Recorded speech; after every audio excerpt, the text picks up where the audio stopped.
The attitude of the secret envoy was very clear. This matter was something he had known for a long time and didn't particularly care about. However, the secret envoy was greatly displeased with the act of slandering colleagues. Gao Yuan, oh Gao Yuan, you must have lost your mind. The secret envoy possesses methods as vast as the heavens. How could Zhou Qingong's petty schemes possibly escape his divine sight? Such misplaced cleverness. It seems you've grown too comfortable, dulling your sharp instincts, Gao Yuan thought bitterly. But the mistake was already made, and there was no use in lamenting it now. Fortunately, judging by his reminder to focus on unity, it seems the secret envoy still has some regard for past ties. After being sternly reprimanded by Li Fan, Gao Yuan was compelled to pay close attention to Zhou Qingong's entrusted matters. In theory, when a cultivator joins the 10,000 Immortal Alliance, the Alliance headquarters must approve their membership. Only after their information is submitted will the Tianquan Mirror grant access to the new member. In practice, however, the process was not so rigid. Since the 10,000 Immortal Alliance governed over 100 regions, requiring headquarters approval for every matter would severely hinder efficiency. Thus, individual regions were granted a degree of autonomy. They could temporarily grant new recruits access to the Tianquan Mirror with the condition that their information would be reported periodically to headquarters. After headquarters verified the identity of new recruits, they would issue official access permissions to the Tianquan Mirror. This process was seamless and unnoticed by the recruits. For ordinary cultivators at the Golden Core stage or below, joining the alliance only required a routine inquiry. Only those with profound cultivation, unclear backgrounds, or those seeking official positions within the alliance were subjected to the trial of the White Jade Heart questioning platform. The 10,000 Immortal Alliance had already made the necessary preparations, so Li Fan began to act. Old Liu, 1,000 years have passed, and the world has undergone great changes. I had hoped to find the Valley of Longevity, as the sect master instructed, but the landscape has shifted so drastically that all my inquiries have yielded nothing. I'm afraid I must trouble you to go there in person. Li Fan spoke gravely. In this era, Dao integration cultivators are scarce. If you're cautious, you shouldn't encounter much trouble. If luck is truly against us and you run into unforeseen events, prioritize retreating and saving your life. The future revival of the Medicine King sect cannot happen without you, old Liu. Grasping Lu San's hands tightly, Li Fan reluctantly gave his instructions. Rest assured, young master. Back in the day, I followed the sect master through countless hardships. While I may not excel in combat, when it comes to survival, I dare say I'm no worse than these modern cultivators, Lu San declared confidently. He accepted the map Li Fan handed him and studied it carefully. After a moment, his brows furrowed deeply. 1,000 years have indeed turned the world upside down. But I will complete this task. Li Fan hastily added, whether successful or not, return within 30 days. Your presence here in Kongyansi is also indispensable. Lu San nodded respectfully without further words. Leaving behind a communication talisman, he transformed into a streak of green light and sped towards the heart of the 10,000 Immortal Alliance. Ranubs. After sending off Lu San, Li Fan entered the Medicine King's cauldron. Over several sessions, he completed the bloodline transmission ritual for more than 40 Foundation establishment cultivators. Feeling slightly dizzy, Li Fan paused for a moment. Transforming into the guise of Lu Yihang, he began awakening the disciples of the Medicine King sect one by one. Initially, everything was fine. Without actively channeling their techniques, the disciples, still groggy, did not notice the restrictions of the heaven and earth's law of techniques cannot be cultivated simultaneously. However, as more disciples woke up, an eerie tension began to spread among them. Instinctively, they distanced themselves from their peers, a dangerous gleam flickering in their eyes. Li Fan observed this unfolding unease but did not stop. He continued awakening more Foundation establishment cultivators. The atmosphere within the Medicine King's cauldron grew increasingly oppressive, with killing intent permeating the space. Finally, when the number of awakened disciples surpassed 30, something was triggered.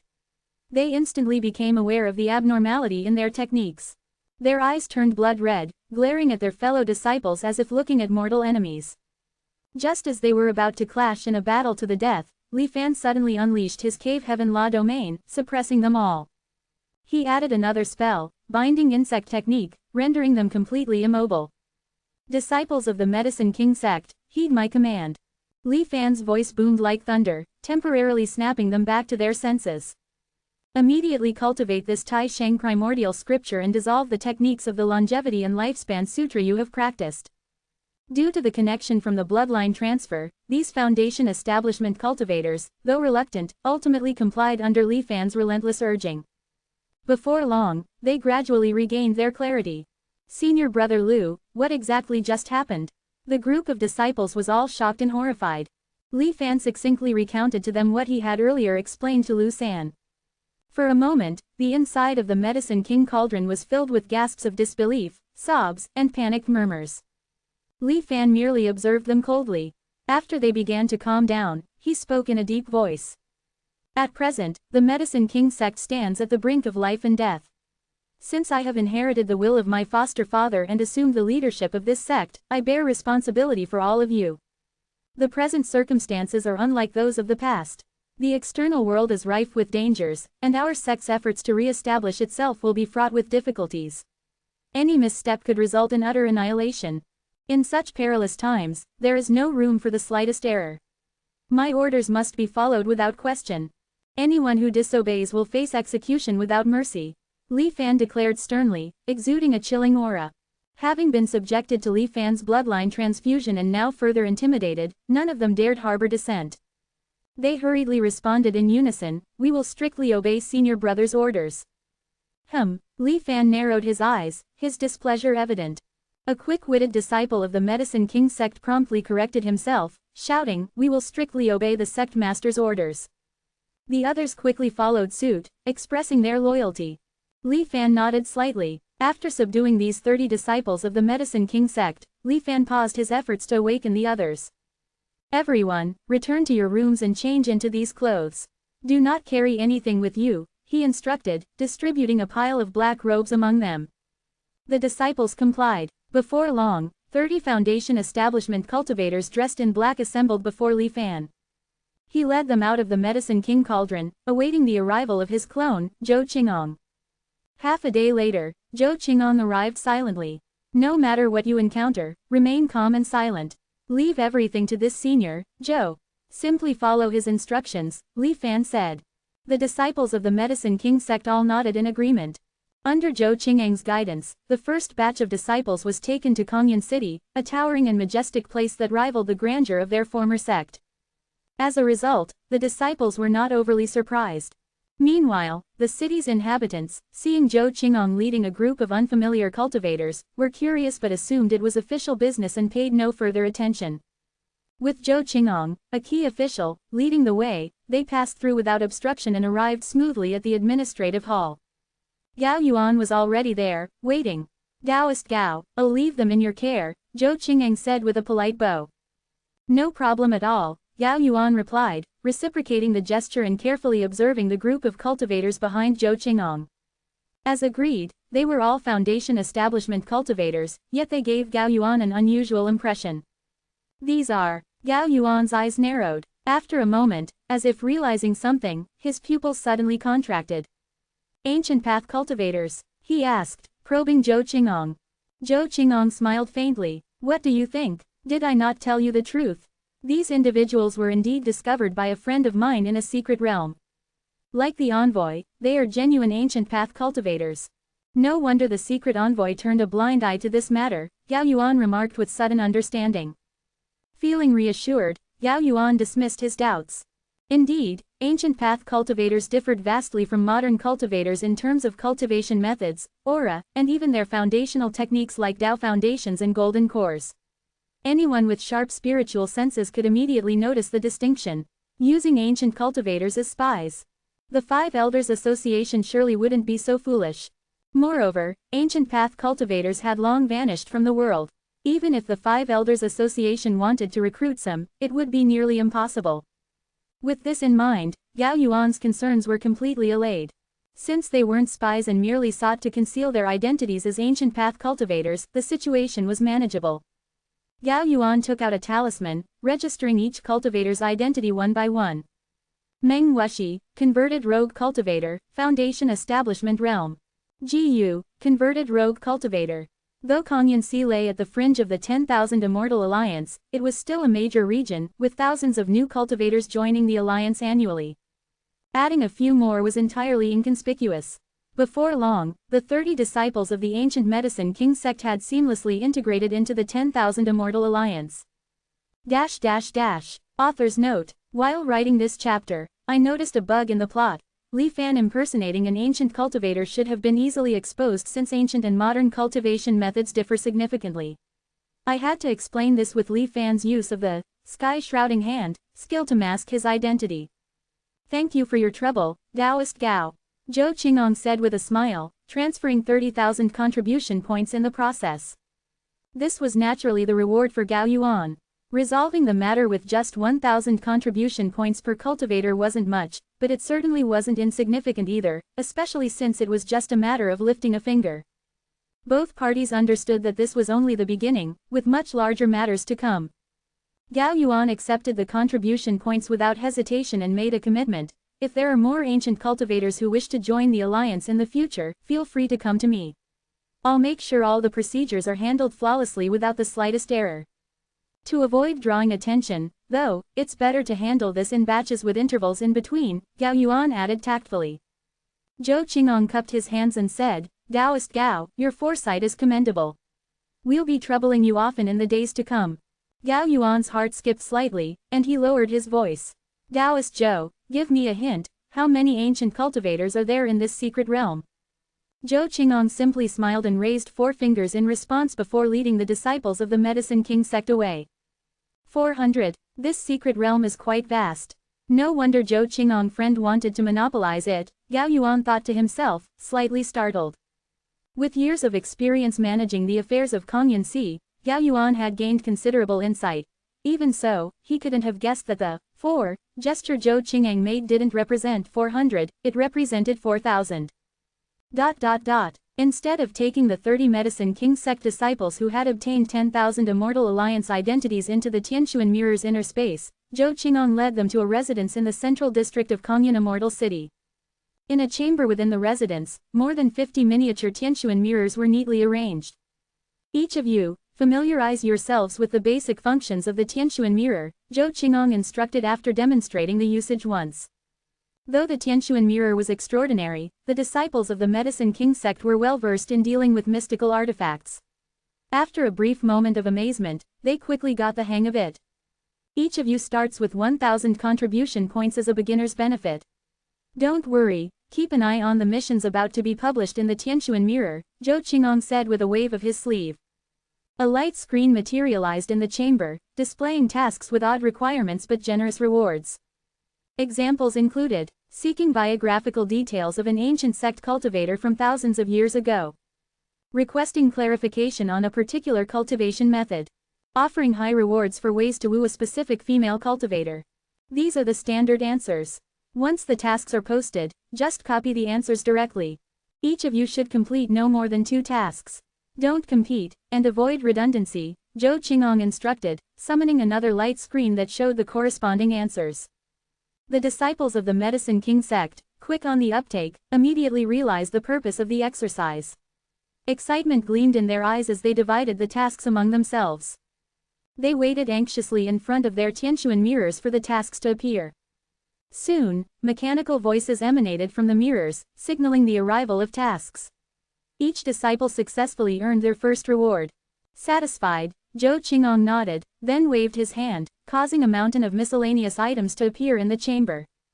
While waiting for more tasks, exchange these items for contribution points through the Tianshuan mirror. Keep your earnings under 3,000 each, he instructed. The disciples complied without hesitation.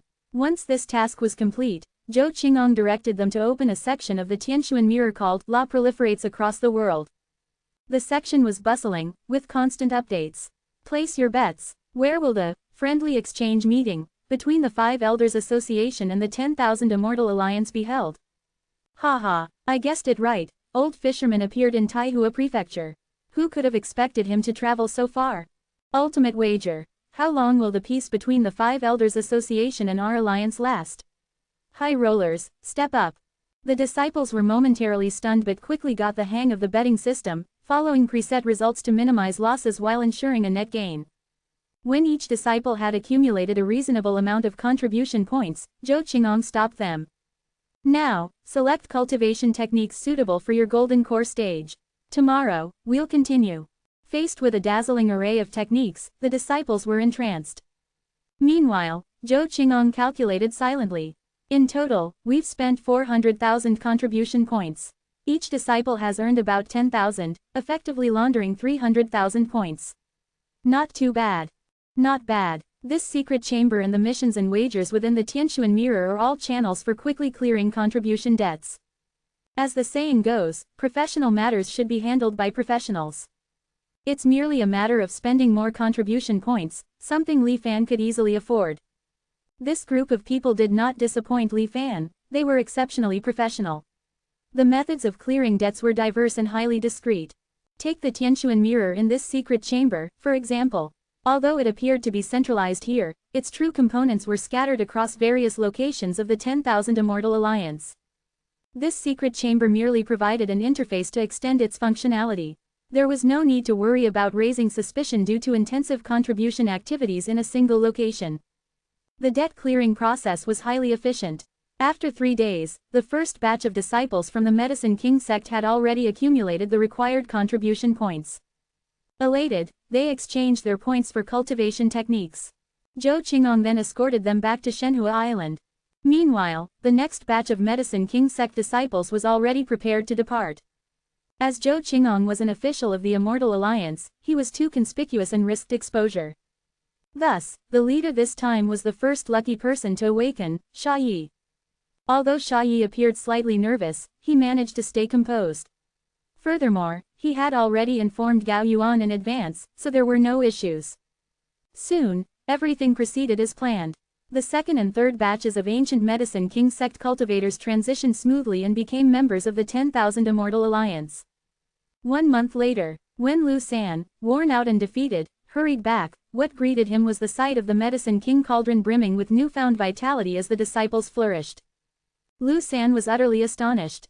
At this moment, Li Fan asked, "Elder Lu, how did things go?" Lu San's face flushed red. Just as he was about to reply, he glanced at the disciples discussing something amongst themselves. In the end, he pulled Li Fan aside and spoke via sound transmission, "I'm ashamed to report, young master. Although I had studied the map, only by visiting the actual sites did I realize how much the landscape had changed." Lu San sighed deeply. "I couldn't even find a trace of the places I remembered. It was as though I had stepped into an entirely different world.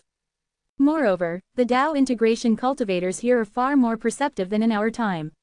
Even though I did my utmost to conceal my presence, I was still discovered." Hearing this, Li Fan narrowed his eyes slightly. Fortunately, he thought I was a member of the Five Elders Association and merely issued a warning, saying something about a friendly exchange meeting, approaching and advising me not to wander around carelessly. Otherwise, it might lead to unnecessary misunderstandings. HMPH. Lu San snorted coldly, his expression tinged with discontent. However, after a brief pause, he looked somewhat helpless. Sigh, I could sense that the other party was at the mid-stage of Dao integration. If it came to a fight, I fear I wouldn't be his match. Li Fan offered words of comfort. The new cultivation methods harness the power of heaven and earth and contain inner cave heaven and laws, giving their practitioners a natural advantage in combat compared to us ancient cultivators. Elder Lu, there's no need to dwell on it. If you were to adopt the new methods, I'm sure your combat strength would rival theirs." This statement somewhat alleviated Lu San's frustration.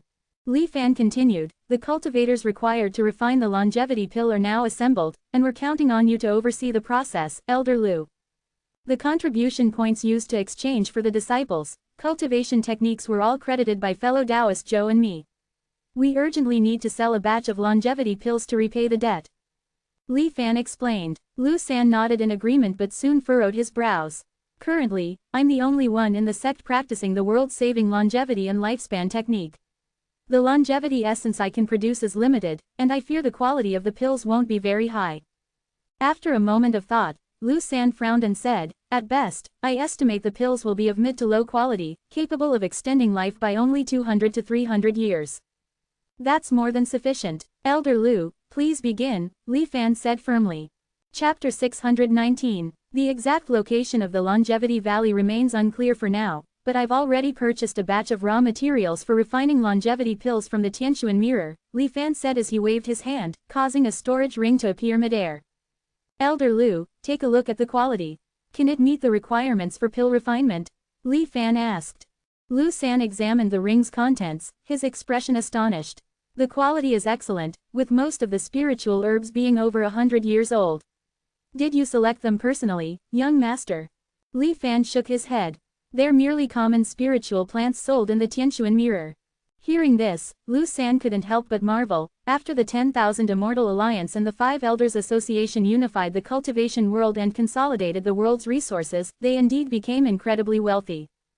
In our time, even the 10 great immortal sects wouldn't have been able to provide such a large quantity of high-quality spiritual herbs. Li Fan smiled and nodded in agreement. Perhaps it's also because most cultivators have perished. The current scale of the cultivation world is nothing compared to what it used to be. Back then, our Medicine King sect, with a few thousand disciples, would have been considered a medium-sized sect at most. In one state alone, there would have been countless sects like ours. But now, Li Fan paused, if we were to suddenly reappear, it might cause a great stir in the world, drawing the attention of longevity immortal realm experts. Lu San was startled, frowning slightly. While flying across several states earlier, I noticed the same issue. Compared to the past, the cultivation world has become far more desolate. The land is vast, but the population is sparse. Outside of established cities, it's rare to encounter cultivators in the wilderness. Back then, any mountain with a spiritual vein would be occupied by cultivators. As the saying goes, the taller the tree, the more it attracts the wind. The longevity immortal realm experts of today, who defy the laws of heaven and earth, are likely far stronger than the elders of the 10 great immortal sect. If our Medicine King sect, having traversed time from the ancient era to the present, were to reveal ourselves, we would inevitably attract their covetous attention. Young master, your decision is correct. Breaking into smaller groups and infiltrating the 10,000 Immortal Alliance is the best way for us to recover our strength without drawing attention, Lu San said, his eyes filled with admiration as he looked at Li Fan. Within the 10,000 Immortal Alliance, all cultivation resources are tied to contribution points. We already owe fellow Taoist Zhou some favors. Although he hasn't mentioned it, if we fail to produce results soon, it could lead to trouble. Binding ourselves to a shared interest with him is the most secure strategy.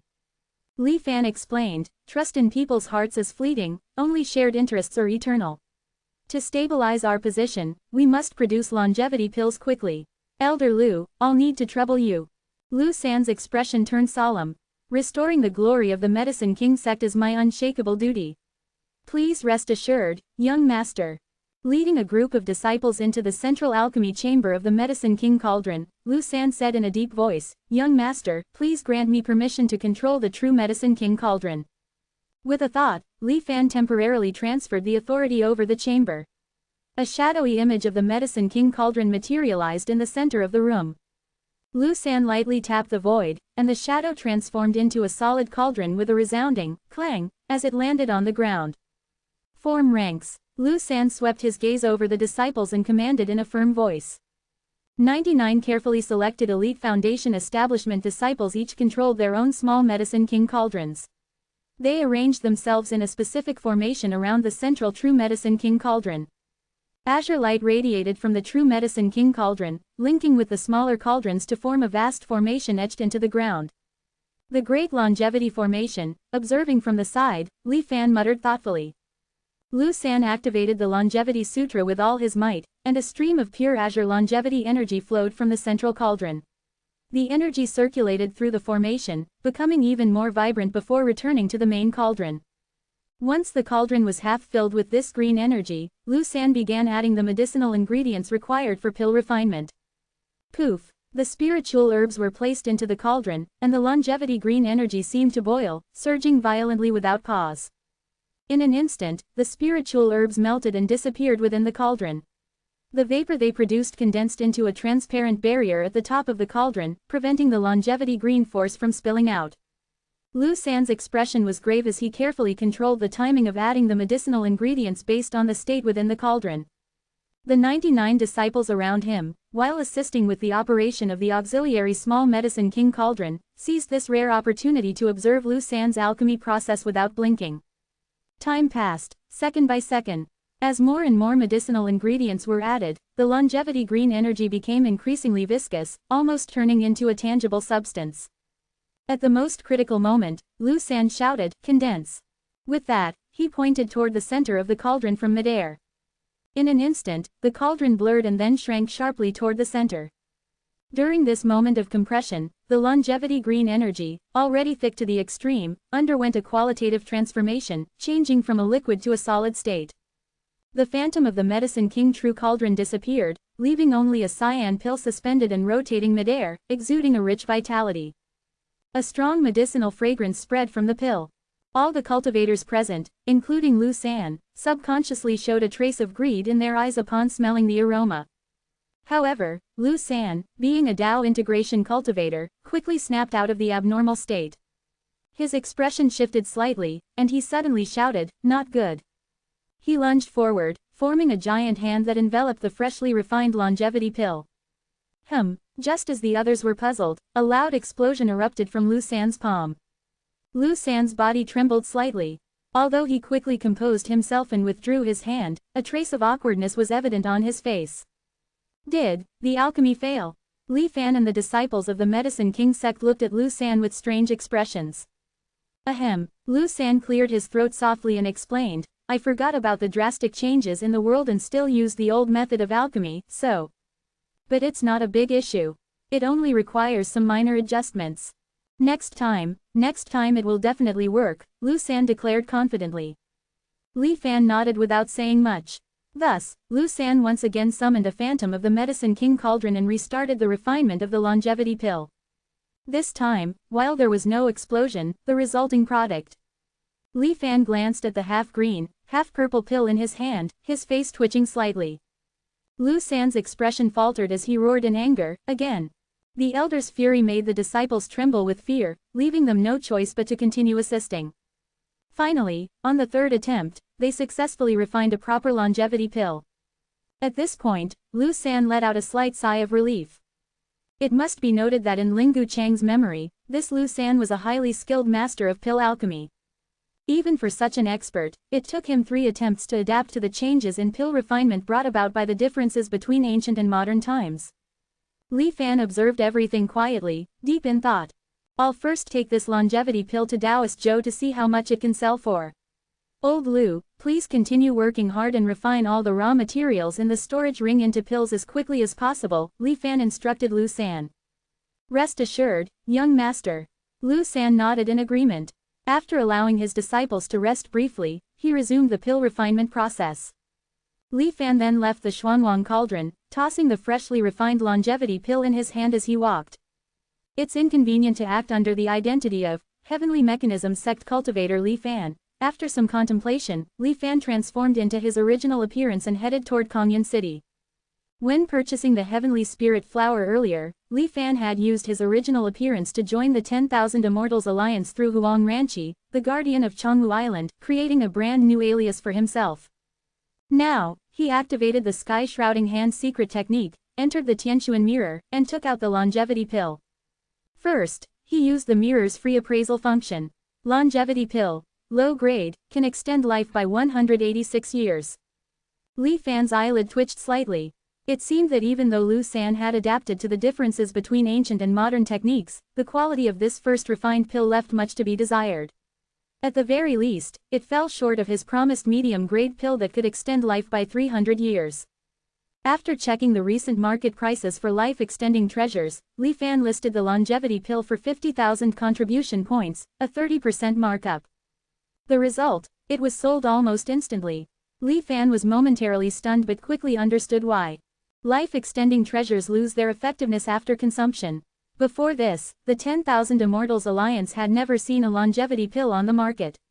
For cultivators in need, this pill represented a genuine extension of their lifespan by nearly 2 centuries, making it far more valuable than common life-extending treasures. Moreover, as Li Fan expected, the buyer soon sent a message. "Fellow Taoist, do you have more longevity pills? I feel that this pill is somewhat different from other life-extending treasures. It seems to retain its effectiveness even with repeated consumption. Ronobes. Feigning surprise, Li Fan replied, "Is that so? How incredible, then I must have underpriced it." The buyer, undeterred by Li Fan's act, pressed on, "Haha, fellow Taoist, let's not joke. That pill was clearly newly refined. How could you not know its properties?" Still playing innocent, Li Fan responded, "Haha, you misunderstand. I happened to stumble upon it at a roadside stall. I thought the pill looked extraordinary but didn't realize it was such a treasure. Tell you what, if you really need more, I'll go back and check if the stall owner is still there." Quote. The other side fell silent. After a moment, they responded with restrained patience, "All right. If there's more stock in the future, please contact me. Tianquan Prefecture, Zhao Tianlong." Li Fan ended the conversation without replying further. "The value of the longevity pill exceeds my initial estimates. Even relying solely on purchasing raw materials through the Tianquan mirror, I can make a substantial profit. However, to maximize profit, I must control the supply rate. Additionally, I could engage in bartering for specific resources." After some thought, Li Fan also considered expanding his sales channels, not just within the 10,000 Immortals Alliance but also to the Five Elders Association and other factions. After all, good things like fruit of true temptation are absolutely never too much to have. If he could control one or two more Dao integration cultivators, the upcoming situation would greatly improve. "Let's wait until there are more completed products before we act." Li Fan pretended to leave Kongyan City but only changed his identity, reverting to his guise as a heavenly mechanism sect cultivator. Upon returning to the Tianquan mirror, he contacted Examen Yu. "Fellow Taoist Examen, how is the task progressing?" After a long while, a message finally came through. More than half of it has been analyzed, but there are still a few locations where I've encountered some difficulties." "Oh, what do you mean?" Li Fan asked with interest. Examen Yu first sent over the locations he had already completed comparing between ancient and modern maps, then explained. Qingnu Ridge, Longevity Valley, Overturning River. No matter how I compare, I cannot find any traces of these places in the current real world. Actually, this has happened in my previous research as well, though the chances were very slim. I must say, fellow Taoist, your luck isn't great. Out of the dozens of places randomly chosen, so many of them have completely vanished, Examen Yu teased. "I don't think I'll be able to complete this task. I'll refund the extra contribution points," he sighed. Upon hearing this, Li Fan's gaze flickered slightly. "Completely vanished? Fellow Taoist Examen, do you know the reason?" Li Fan asked. "There could be many reasons. First, a great upheaval in heaven and earth. Rivers shift, seas turn into mulberry fields, and such places naturally disappear. Second, it could be the existence of the white mist barrier. The locations of these places in ancient times might coincide with where the white mist barrier is now, making them inaccessible. The third possibility." Examen Yu stopped speaking here, falling silent. "What's wrong? Does fellow Taoist have something difficult to explain?" Li Fan asked, puzzled. "Not exactly, but my conjecture is rather bold and without evidence, so I didn't want to speak and make a fool of myself." Examen Yu hesitated. Now Li Fan was even more intrigued. "No problem. Your vast knowledge is rare in this world. Sharing it would broaden my horizons." Perhaps it had been a long time since someone acknowledged Examen Yu so earnestly. Hearing Li Fan's words, he became excited. He immediately explained, "You may not believe it, but based on my years of comparing ancient and modern terrains, I've discovered that a significant portion of the ancient regions of the Xuanwang realm is missing. It's as if someone forcibly took away part of the land." However, Examen Yu's tone became puzzled again. Some places, on the other hand, seemed to have appeared out of nowhere, as if conjured from the void. These regions didn't seem to exist in the ancient cultivation world. So, overall, compared to ancient times, the Xuanwang realm hasn't shrunk. Instead, it has expanded. Truly bizarre, an enigma that defies explanation. Hearing this, Li Fan narrowed his eyes. Are fellow Taoists' conclusions reliable? Absolutely reliable. The fallen immortal realm contains a panoramic view of the ancient Xuanwang realm. However, ordinary cultivators can only glimpse a small portion during each entry. By visiting many cultivators and piecing together fragments, I've essentially restored the ancient cultivation world's landscape. This conclusion is irrefutable, Examen Yu declared firmly. Hearing Examen Yu's confident assertion, Li Fan couldn't help but fall into deep thought. Time flows, increasing and decreasing in an orderly manner. Is this the natural evolution of the Xuanwang realm, or is it caused by external forces? Li Fan instinctively thought of the elusive immortal ancestor. No one else came to mind. If there were a cultivator in the Xuanwang realm capable of altering the heavens and earth so effortlessly, it would undoubtedly be this creator of the new laws. But if this guess is correct, why, as the Xuanwang realm approaches its fall into the immortal ruins, does the immortal ancestor not flee? Instead, he has been transforming the world for thousands of years as if nothing has changed. Why? Could it be that the transformation of the world itself allowed the immortal ancestor to transcend? Li Fan pondered further, recalling how, in his previous life, the immortal ancestor to 5 left the Xuanwang realm a decade or so later. As countless thoughts flashed through his mind, Li Fan temporarily suppressed his doubts. Brother Examen, you truly are a rare genius who can perceive the essence of the world from the smallest details. Even Dao integration stage cultivators pale in comparison to you. Li Fan praised sincerely. Then he shifted the topic. Such groundbreaking research. Has my friend perhaps authored any detailed works on this? I'd love to study them thoroughly. At first, Examen Yu was slightly pleased. But when Li Fan brought up the matter of writing, he hesitated and appeared rather embarrassed. After persistent questioning from Li Fan, Examen Yu finally revealed the truth. It turned out that he had completed writing a study of mountains and rivers through the ages and was preparing to publish it, dreaming of leaving a legacy for future generations. However, he received a warning from the 10,000 Immortals Alliance. The Alliance deemed the book to contain content unsuitable for public release, requiring revisions. But they didn't specify which parts were problematic. Helpless, Examen Yu removed some sections and resubmitted it for review. Yet it still failed to pass. In the end, the once thick manuscript was reduced to scattered fragments, leaving only a solitary essay intact. Haha, since then, I've felt disheartened. Now I just rely on my knowledge to earn some contributions and have shifted my research focus, Examen Yu said with a touch of melancholy. Oh, by the way, I'm currently studying the flow of earth veins. If you're interested, we could exchange insights, he added. Li Fan pondered for a moment before softly asking, does my friend still have a copy of the original manuscript? Examen Yu laughed awkwardly. A study of mountains and rivers through ancient and modern times embodies my life's work and is etched deeply in my mind. What need is there for a backup? However, the full version can't be transmitted via the Tianshuan mirror. If you're truly interested, you're welcome to visit me at Qihong Isle in Liang Prefecture. Liang Prefecture was located in the eastern central region of the 10,000 Immortals Alliance, several prefectures away from the Kongyan Sea. However, with teleportation formation, the journey wouldn't take long. Li Fan agreed without hesitation. By the way, fellow Taoist Examen, regarding those locations I commissioned you to search for, which remain elusive, you mentioned they might have fallen within the range of the white mist barrier. Could you mark their potential locations on a map for me? Li Fan asked before their communication ended. Examen Yu was surprised. Could it be that you plan to venture into the white mist? It's not necessarily so, it's just a thought, nothing more. After all, the devouring white mist is fierce, who would risk their life going in there without reason? Li Fan smiled but didn't admit anything. Perhaps one day, when my lifespan is nearing its end, I might go and explore it for a bit. That's good. I thought I'd run into another lunatic, Examen Yu muttered. Another lunatic? Taoist Examen, what do you mean by that?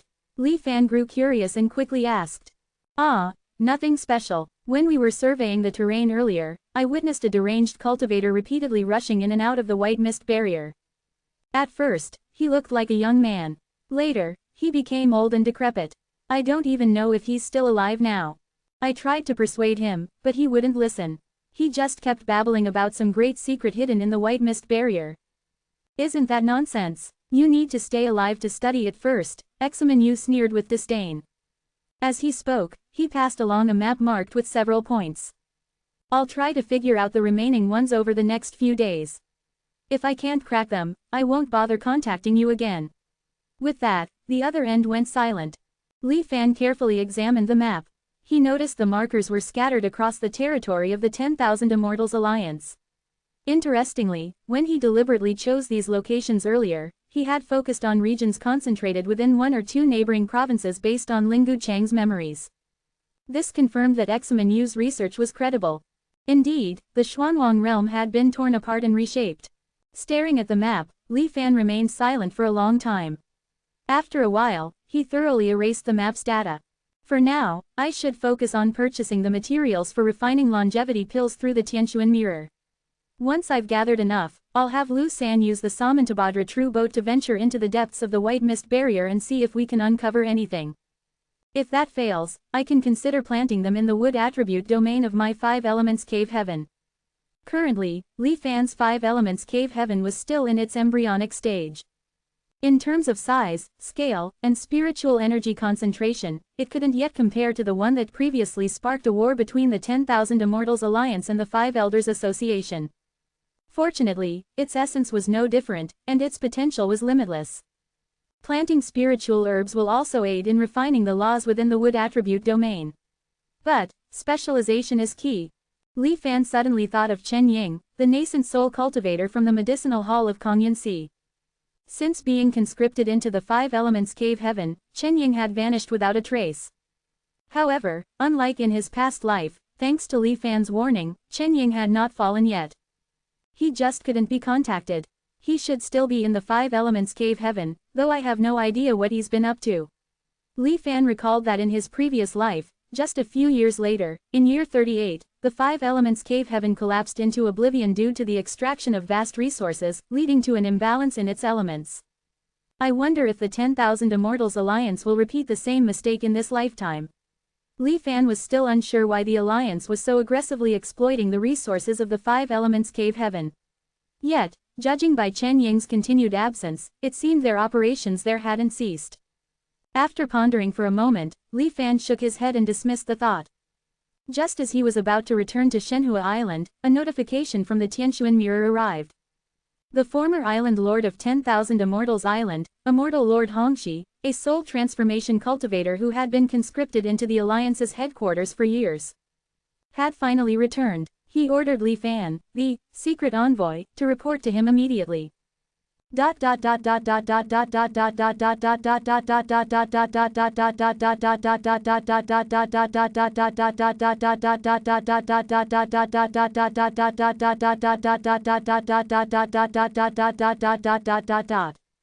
Read extra chapters on greater than Spirit Stone translation. Finally back, Li Fan narrowed his eyes slightly. Is he alone? Where is Immortal Lord Zion? In an instant, Li Fan had already played out the possible scenarios of their confrontation in his mind. These included, but were not limited to: 1. Immortal Lord Hongxi, facing the reality of being stripped of power and authority, launching a vigorous counterattack. Relying on the influence of his soul transformation cultivation, he could instantly regain the support of the majority of cultivators. 2. Alternatively, Immortal Lord Hongxi might appear calm and cooperative on the surface while secretly biding his time. Once Li Fan relaxed his guard, he could strike swiftly and decisively, reversing the situation. In the end, Li Fan could be removed under a trumped-up charge. However, what Li Fan never anticipated was that when Immortal Lord Hongxi actually met him, there was no tension or hostility. Instead, Hongxi burst into hearty laughter and gave him a big hug. Li Fan's body stiffened slightly, and a trace of confusion flashed in his eyes. Are we even that close? He thought to himself. Immortal Lord Hongxi, seemingly oblivious to the odd look in Li Fan's eyes, patted him on the shoulder with satisfaction. Good, very good, you've done well. When I heard that the 5 Elders Association had nearly uprooted 10,000 Immortal Island, Zion and I were worried that Kongyansi would descend into chaos. Who would have thought that you'd emerge out of nowhere? Over the past few years, not only did various evaluation metrics not decline, but they even rose by several ranks. Why didn't you wake up earlier? If you had, I wouldn't have been overwhelmed with all those issues over the years. Keep it up. From now on, the administration of Kongyansi is yours to manage. Immortal Lord Hongxi appeared genuinely pleased. Li Fan fell silent. Dressed in white, Hongxi exuded a carefree aura. Humming an unknown tune, he returned to the long table in his quarters. Gracefully pouring himself a cup of tea, he sipped it with evident contentment. Now, this is the life. Lying back, watching achievements roll in without lifting a finger, he said lazily. Seeing Li Fan still standing stiffly, Hongxi called out, "Hey, don't be so uptight. Have some tea with me." "Thank you, Lord City Master."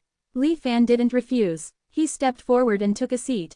After finishing another cup of tea, Hong Shi said, Zion and I have heard of your deeds from the headquarters of the Immortal Alliance. Remarkable, truly remarkable, as expected of a disciple from an ancient sect, far more capable than us modern cultivators. By the way, what's your current cultivation level? Nascent soul transformation. Hong Shi glanced at Li Fan, then shook his head. I can't see through you at all. Li Fan replied calmly, regardless of my cultivation, I'm merely a subordinate under the city lord's command. Immortal Lord Hong Shi chuckled. And I am but a subordinate to the Lord Jinglin, who himself is under the law enforcer's command. We all serve the Immortal Alliance, what difference does it make? Li Fan's expression grew solemn. Your wisdom and perspective are indeed extraordinary. I am in awe. Seeing Li Fan's formal demeanor, Hong Zai's smile faded slightly. Shaking his head, he sighed. Truly an old relic, so dull, so boring. Fine, as long as you continue to handle the administration and maintain the current state of affairs, that's all I ask. Noticing Hong Zai's seemingly genuine attitude, Li Fan couldn't help but ask, do you really have no intention of reclaiming power? Hong Shi burst into laughter again. That's where you don't understand. But it's okay, you'll figure it out eventually. I might as well explain a bit. I've been managing Congyancy for nearly 2 centuries now, always diligent and cautious. While I've made no great achievements, I've also committed no serious errors. But such days have reached their end. Advancing further. Hong Shi sighed softly. It's difficult. The Immortal Alliance has so many soul transformation cultivators. Competing with them without reaching Dao integration. Isn't it more carefree and comfortable staying here in my Congyancy? All these administrative affairs, sure, you can handle them carefully for a year, 2 years, even 10 or 30 years. But what about 100 years, or 200 years? I've long grown tired of it. Yet, I can't bring myself to resign. Handing it over to my subordinates. They're all just incompetent fools, and I wouldn't trust them with it. For so many years, finally, someone like you has appeared. Just look at this, Zion has stayed inland to attend some so-called friendly exchange meeting to broaden horizons. I couldn't even be bothered to attend that rare grand event, held only once every few centuries. Instead, I couldn't wait to return here to see you. You didn't disappoint me. Immortal Lord Hong Shi sighed deeply. I heard you might have been worried earlier, afraid I'd return and seize your authority. That's unnecessary. I'm eager to hand over all these messes to you. Rest assured, tomorrow I'll summon everyone and make it clear. You'll still be in charge from now on. Li Fan's face twitched slightly but still cupped his hands respectfully, saying, in that case, thank you for your generous favor, City Lord. Immortal Lord Hong Shi patted Li Fan's shoulder again. Do a good job. Even though the merit points you earn annually from your secret title are slightly less than mine, compared to those cultivators who toil away every year on merit tasks, it's an entirely different league. Moreover, I've heard that while you served as acting island lord and supervised the construction of Congyan City, your position was equivalent to that of a city lord. If we calculate it this way, your merit rankings should have increased quickly over these years. This time, it was Li Fan's turn to be stunned. Merit points distributed annually, why haven't I received any? Immortal Lord Hong Shi, who was sipping tea, spat it out in shock, staring at Li Fan in disbelief. Impossible, you didn't receive any merit points. Then what have you been working hard for all these years? Li Fan hesitated, words failing him. Suddenly, he realized a significant generational gap between them and could only remain silent. You haven't been participating in the annual settlements through the Tianshuan Mirror all this time, have you? After a long pause, Immortal Lord Hong Shi looked at Li Fan with an exceptionally peculiar expression. Li Fan shrugged. No one ever mentioned it to me. Immortal Lord Hong Shi smacked his forehead.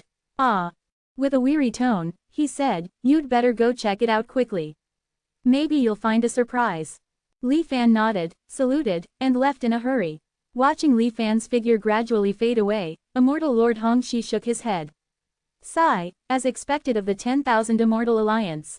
When it's not their concern, they completely ignore it. When Li Fan returned to the Tianshuan Mirror and inquired further, he finally understood what the so-called annual settlement was about.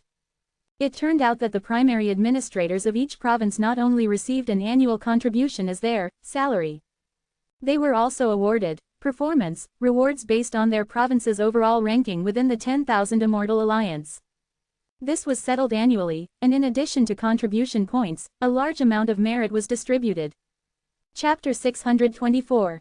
This is just a ceasefire in plain sight, switching to another form of competition. Li Fan was quite familiar with this kind of situation. It's a perfect opportunity to gauge the true capabilities of the elites on both sides. Li Fan found himself highly intrigued. To make it easier for all cultivators to witness the grand event, the 10,000 Immortal Alliance specially crafted a magical mirror tool. It was affordably priced, just 100 contribution points to purchase. Cultivators could use it to watch the scenes of the event anytime and anywhere. They could even replay the battles between both sides repeatedly. Most importantly, the mirror displayed real-time commentary synchronized with the Tianshuan mirror, ensuring lower-level cultivators wouldn't feel lost amidst the advanced techniques. The Tianling viewing mirror became an instant hit among cultivators upon its release. Apart from its low price and the rarity of missing such a grand occasion, some cultivators also bought it for collection purposes. According to veteran cultivators, during the first friendly exchange event, the 10,000 Immortal Alliance had also released a similar viewing mirror. At that time, it didn't attract much attention because the event details could be casually searched in the Tianshuan mirror. Only the more affluent cultivators purchased it. What no one anticipated was that after the competition ended, the viewing mirrors became limited edition treasures. Their inherent value wasn't the main attraction, it was the battle scenes they recorded. During the first exchange event, the representatives from both sides later rose to become prominent figures in their respective organizations.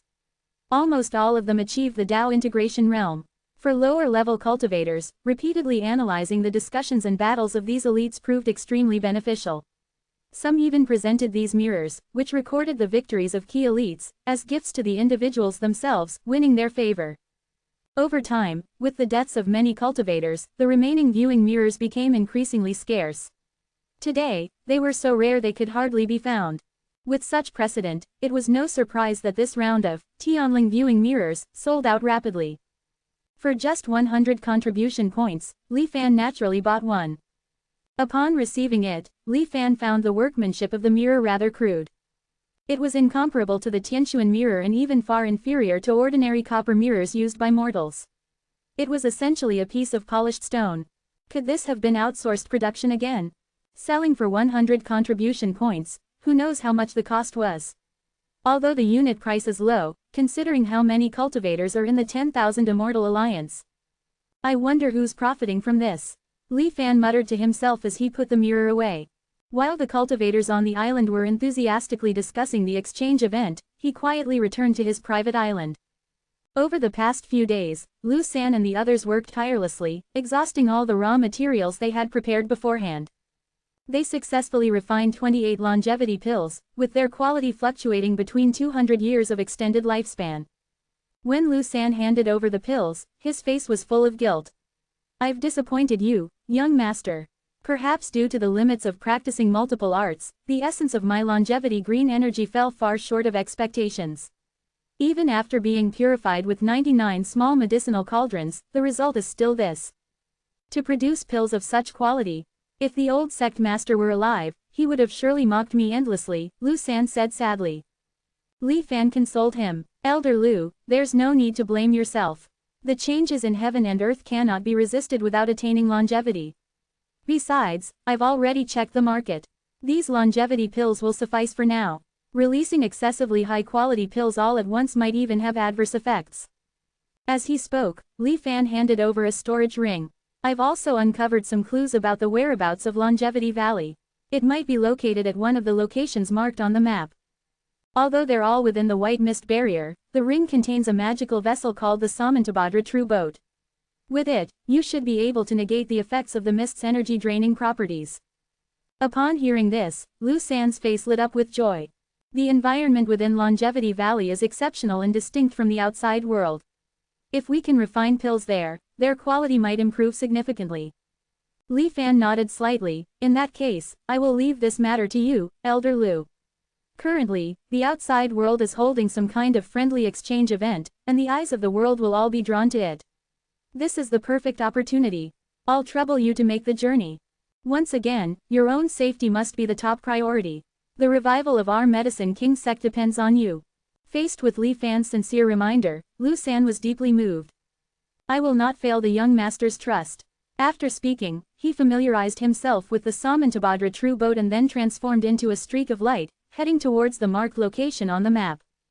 Hopefully, his journey goes smoothly, and he can find the Valley of Longevity. This Kangyun Sea is no longer a place I can stay. Li Fan flew above the Shenhua Island, looking up at the sky. His eyes narrowed as he sensed the faint killing intent gradually forming between heaven and earth. The killing intent of heaven and earth was subtly infused into all things, almost imperceptible. It had little to do with one's cultivation level and was more closely tied to individual comprehension.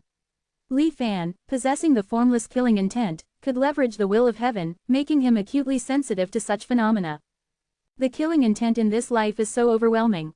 It seems even stronger than in the previous ones. Could it be due to the collective reappearance of the heavenly doctor? Li Fan frowned slightly, already planning to retreat in his mind. He arrived on the island and led Tianyang alone into a secret chamber. Junior brother, there is now an opportunity for you to advance to the Tao integration realm. Are you willing to seize it? At first, Tianyang tilted his head, seemingly unable to fully understand the meaning of Li Fan's words. Only after Li Fan repeated himself did Tianyang straighten his posture. Despite his puppet body, a solemn expression appeared on his face. You know as well as I do that crises and opportunities have always coexisted in this world. The chances of success are slim. It is extremely dangerous, and there is a possibility of complete annihilation. Even so, are you willing to take this chance? Li Fan's face softened slightly as he patiently asked. It didn't take long for Tianyang to respond. In his fragmented mechanical voice, he declared, Tianyang's life will never be inferior to anyone. Even though Li Fan had already anticipated Tianyang's answer, hearing it from him still stirred some emotion. Good, if that's the case, then I, as your senior brother, will give you my all. Li Fan said firmly. In his hand, the heaven and earth divination dice suddenly appeared. After a few rapid spins, Li Fan felt a faint premonition in his heart. Approximately a year from now, is it? That's enough time. Bringing Tianyang with him, Li Fan ventured into the depths of the Kangyun Sea. One after another, precious heavenly materials and earthly treasures were retrieved from Li Fan's personal storage dimension. He was preparing to enhance Tianyang's body once more. At all costs. Among them was even some eternal tribulation gold, a material that could survive the unification of the 5 elements. I'd like to see whether the ink death truly has the power to erase everything. Chapter 623, Calendar of the 10,000 Immortal Alliance. In the Tianquan mirror, beams of light and shadows appeared one after another. Since the anchoring of the year 11 and the official foundation of the Kangyun Immortal City under Li Fan's supervision, up until the end of year 14. The settlement data for a total of 4 years instantly appeared before Li Fan. New Immortal Calendar, Year 2021, Comprehensive Ranking, 231st, rewarded with 3 intermediate grade B merits and 11,000 contribution points. New Immortal Calendar, Year 2022, Comprehensive Ranking, 226th, rewarded with 3 intermediate grade B merits and 15,000 contribution points. Additionally, due to active participation in the Kangyun Sea region's response to the Immortal Alliance's recruitment policy during the Tianling Prefecture War, an extra reward of 1 superior grade B merit. With the completion of 13 meritorious missions, Li Fan's merit level soared, eventually stopping at level 22. In his previous life, Li Fan had only managed to reach merit level 31 at the end of his lifespan by relying on unparalleled contributions, such as constructing the Tianquan Spirit Locking Formation. But now, by essentially being a hands-off overseer, he had effortlessly risen to level 22. Of course, this achievement was partly due to the superior grade A merit reward from the foundation of Kangyun City. As his merit level increased, many cultivation techniques and treasures previously hidden in the Tianquan mirror were unlocked. However, having reached higher levels in his past life, Li Fan only needed a glance to notice that the list had only a few additional items. These were mainly treasures redeemable by regional administrators. For example, the Mirror of All Living Beings, which monitors the overall number and cultivation levels of cultivators within a state, and the Bell of Myriad States, which displays the annual development status of other regions and predicts the local state's ranking in the annual comprehensive evaluation. In summary, these tools were primarily designed to facilitate competition between regions and were of little practical use to Li Fan. What truly caught Li Fan's attention, however, was the date displayed in the settlement notification. New Immortal Calendar. As the name implies, the new Immortal Calendar was a system implemented starting from the year when the Immortal Ancestor rebuilt the 10,000 Immortal Alliance.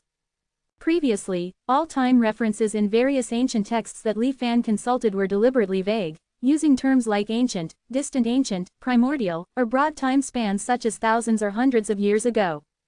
This was the first time Li Fan had encountered a precise record down to a specific year. As for Sima Chengkong's bloodline history, it also followed a Year 1 system, using his own lineage's beginning as its baseline. It didn't apply universally to the overall immortal cultivation world. It seems the 10,000 Immortal Alliance must have a detailed recording system internally. It's just kept secret from the public. Li Fan wasn't surprised by this realization. Given that the Museum of Divine Relics housed various precious artifacts from the history of the Xuanwang realm, it was only natural that it would also preserve records of the true history. Ancient matters are clearly not suitable for public dissemination. Keeping people ignorant ensures stability. Li Fan smirked coldly. If I recall correctly, reaching merit level 30 grants a free tour of the Museum of Divine Relics. Images of the museum's central hall flashed in his mind, and Li Fan seemed to sense the hunger of truth. But he forcibly suppressed his restlessness. The Museum of Divine Relics was heavily guarded, with the longevity beast Emperor Sanmo overseeing it. Acting recklessly would be akin to walking into a trap. At least for now, it was beyond Li Fan's capabilities to covet. He could only gradually strengthen himself through the cycles of reincarnation, uncover more secrets, and find the right breakthrough point. Only then would he have even the faintest hope of success. After closing the merit record, Li Fan sent a message to the immortal Lord Hongxi, informing him that he had claimed all the merits accumulated over the past few years and expressing his gratitude for the guidance. Immortal Lord Hongxi laughed heartily and said little else, merely encouraging Li Fan to continue his efforts. He also assured Li Fan not to worry about the minds of others, he would handle them personally. As expected, 3 days later, the returning immortal Lord Hongxi convened a meeting with all the internal cultivators of Kongyansi. Just as everyone assumed that the once prominent Li Fan would lose power and be cast down to obscurity, immortal Lord Hongxi announced publicly that Li Fan would continue managing state affairs on his behalf. This announcement brought immense joy to He Zhenghao and others, who had been restless with anxiety. The rest of the cultivators, however, were left in shock and disbelief. As they stole glances at Li Fan's calm and composed face, their hearts were filled with both awe and fear, speculating endlessly about his background. What kind of hidden power could Li Fan possess to force immortal Lord Hongxi, who had ruled Kongyansi for centuries, to relinquish authority? Ignoring the shifting expressions around him, Li Fan bowed respectfully to immortal Lord Hongxi and expressed his gratitude once again. Immortal Lord Hongxi waved his hand and stepped away, disappearing from the scene. Li Fan, however, knew that immortal Lord Hongxi had grown tired of dealing with the mundane matters of Kongyansi and was eager to leave everything behind. But others were unaware of this. In their eyes, immortal Lord Hongxi's retreating figure seemed despondent. The truth was clear to them now, immortal Lord Hongxi had indeed lost to Li Fan in the power struggle. The cultivators' hearts were stirred with tumultuous waves of realization. They lowered their heads, not daring to look directly at the triumphant envoy before them. Seeing their reactions, Li Fan understood their thoughts but chose not to explain. Instead, he imitated Hongxi's demeanor. The governance of the Immortal Alliance must prioritize stability. Everything in Kongyansi will remain as it is. Zhou Qingong, He Zhenghao, and Gao Yuan will assist me in managing all affairs. Zhou Qingong, He Zhenghao, and the others were overjoyed and quickly agreed. Now, disperse. Li Fan waved his hand and disappeared as well. After Li Fan's departure, the Bureau of Administration Hall erupted into a commotion. Congratulations, fellow Taoist Zhou. Lord He, this is truly worth celebrating. Hearing their words as he walked away, Li Fan shook his head slightly. He was about to return to Shenhua Island when he suddenly received another message. The Second Alliance of 10,000 Immortals and the 5 Elders Association's friendly exchange meeting will take place in Tianling Prefecture in 10 days. At this former battlefield, both sides will set aside their grudges and forge new friendships. Li Fan's first thought was of the scene of devastation he had previously witnessed in Tianling Prefecture. Hosting a friendly exchange event in such a place. Is that really appropriate? Li Fan muttered to himself. Could it be that, under the guise of friendly exchange, tensions will remain high? Li Fan carefully searched for related information and indeed found some suspicious details. In addition to the mutual exhibition of both parties, world-defying supreme treasures, the exchange event would also include competitions in martial arts, philosophical debates, and formation testing. Representatives from both sides would be the top young talents from their respective organizations. The entire process of the competitions would be broadcast live. Beneath the Kanyan Sea, where several vital ley lines converge, the energy of the earth veins surged turbulently, appearing far more agitated than before. Using this powerful energy, Li Fan set up the Earth-Fire Convergence Formation, placing the dormant Tianyang at its center. He then gradually added materials such as Eternal Tribulation Gold, Radiant Heaven Crystal, and Purple Spirit Essence into the formation. The formation resembled a massive furnace. Under the blazing heat of the earth-fire energy, these materials began to merge with Tianyang's puppet body. During Tianyang's countless years of slumber, it was precisely this formation that allowed him to break through his own limits, ascending from a mere foundation establishment cultivator to become a soul transformation immortal monarch. However, due to the mediocre heritage of the minor sect he had inherited, even with all its resources, Tianyang's financial means were limited. Over millennia, reaching the soul transformation realm was already his peak achievement. The puppet body, constrained by the innate limitations of its materials, lacked significant strength. While it could contend with those in the same realm, crossing realms to defeat enemies, as true prodigies did, was nearly impossible. Now, with Li Fan's assistance, all of this was about to change. With so many rare treasures poured into its creation, even if it were purely a puppet, it could rival an ordinary Dao integration cultivator. Coupled with Tianyang's indomitable spirit and will, he might even survive against the ultimate manifestation of the soul of heaven and earth, ink death. Li Fan's eyes reflected the fierce glow of the Earth-Fire Convergence Formation. After observing for several days, he noticed the process was slower than expected. Junior brother, let senior brother give you a little extra boost. With that, Li Fan tossed a massive pile of top-quality spirit stones, brimming with pure spiritual energy, into the formation. Like dry wood meeting a roaring fire, or a strong wind fanning the flames, the effect was immediate. The efficiency of the Earth-Fire Convergence Formation doubled. Li Fan continued to stare at Tianyang within the formation, his gaze deep and contemplative. 10 days passed in the blink of an eye. The Tianling Prefecture's friendly exchange event was about to begin. To prevent any unforeseen incidents, the entire Tianling Prefecture was locked down. Even all teleportation formation were deactivated, barring unrelated individuals from entering and causing disturbances. Thus, the opening ceremony and the unveiling of the world-defying supreme treasures were closed to ordinary cultivators. These so-called world-defying supreme treasures referred to peerless magical artifacts possessed by the 10,000 Immortal Alliance and the Five Elders Association, capable of drastically altering the course of their wars. Ron-OS. According to rumors, both sides had unveiled one supreme treasure each. Those who witnessed their terrifying power were left utterly shaken, abandoning any thoughts of reigniting conflict. However, due to strict confidentiality, no details about these treasures were disclosed, leaving everyone itching with curiosity. On the second day after the opening, the highly anticipated competition phase officially began. Dao, martial arts, tools, formation, pills, talismans. Each day featured a single category, with the 10,000 Immortal Alliance and the Five Elders Association each sending 3 prodigies to compete. The first event, and the most eye-catching, was the martial arts duel. At that moment, countless cultivators of the 10,000 Immortal Alliance watched their first representative step onto the stage through the Tianshuan viewing mirrors. The participant appeared to be a teenager, around 10 years old, with a genderless beauty.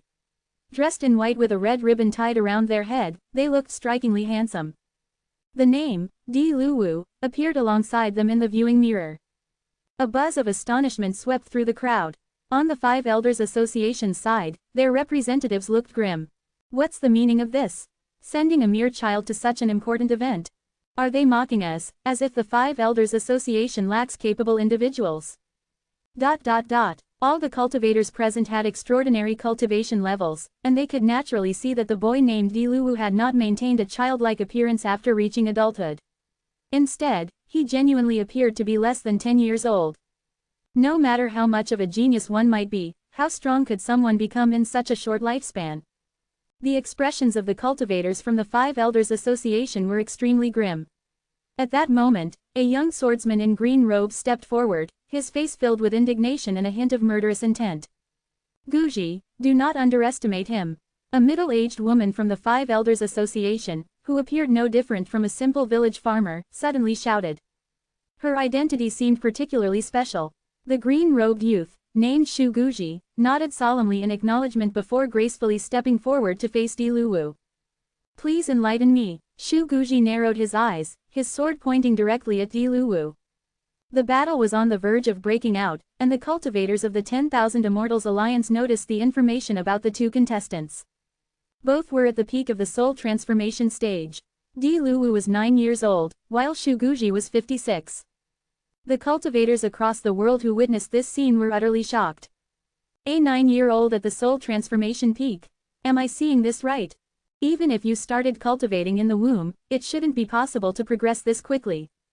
Is this real? Is Di Luwu the fastest cultivator in history? How did he achieve this? Look at me, I'm already 378 years old and still stuck in the nascent soul stage. The gap between people truly makes one despair.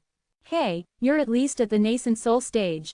Should I, a mere foundation establishment cultivator, even say anything?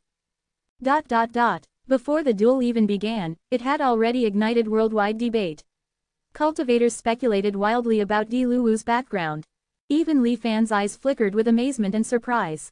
After all, a 9-year-old at the soul transformation peak was simply beyond reason. Could it be the reincarnation technique like senior brother Zhang's method? Or perhaps the body possession rebirth technique of the Xuantian sect's Dharma King? Or maybe, Li Fan stared intently at the perpetually cold expression on Di Luwu's face, feeling a strange sense of familiarity. A heavenly warlock, is this Di Luwu from that era? While Li Fan was lost in thought, Shu Guji moved. With a swift swing of his sword, a massive sword shadow materialized and descended from the sky. 1,000 swords unbroken, stretching like mountains. The viewing mirror immediately displayed a synchronized explanation. Countless gigantic sword shadows overlapped and pressed down on Di Luwu from all directions with the weight of a mountain, creating an unparalleled sense of oppression without any earth-shaking noise, just a silent and seamless execution. In the midst of the surrounding swords, Di Luwu seemed frozen with fear, unmoving and at a loss. The hearts of the cultivators from the 10,000 Immortals Alliance tightened instantly. Just as the countless massive swords were about to strike, Di Luwu made his move.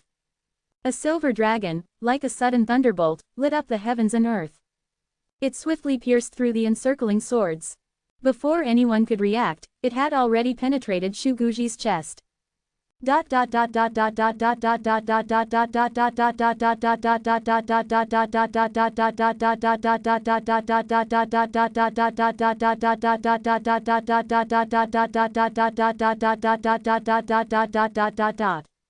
Read extra chapters on greater than Spirit Stone translation.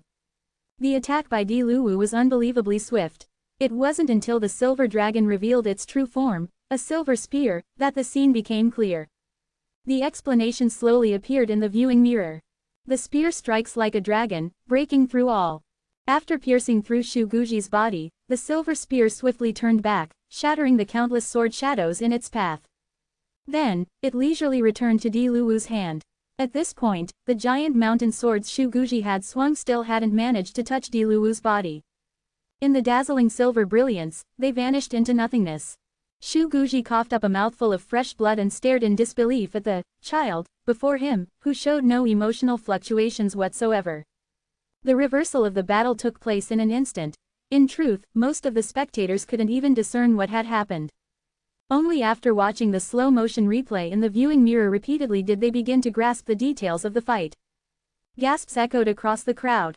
What incredible speed! Such sharp spear techniques! Who is this Di Luwu? His strength is terrifying. I suspect even some Dao integration immortal sages might not be his match. Who exactly are you referring to? Don't hesitate to name names. On the battlefield, Shu Guji, pierced by the silver spear, didn't admit defeat immediately. He took a deep breath, and his injuries healed completely. Shu Guji slightly opened his mouth and swallowed the straight sword in his hand. With the sword consumed, his body disappeared from sight. Amid the stunned gazes of the audience, Shu Guji vanished entirely. It was only through the explanation appearing in the viewing mirror that the onlookers understood what had occurred. The sword returns to the sheath, its strike conceals itself in the void. For the first time, a faint ripple of emotion appeared on Di Luwu's face, but it was just a fleeting ripple. Standing motionless in midair, he extended his right hand, curling his fingers in a provocative gesture.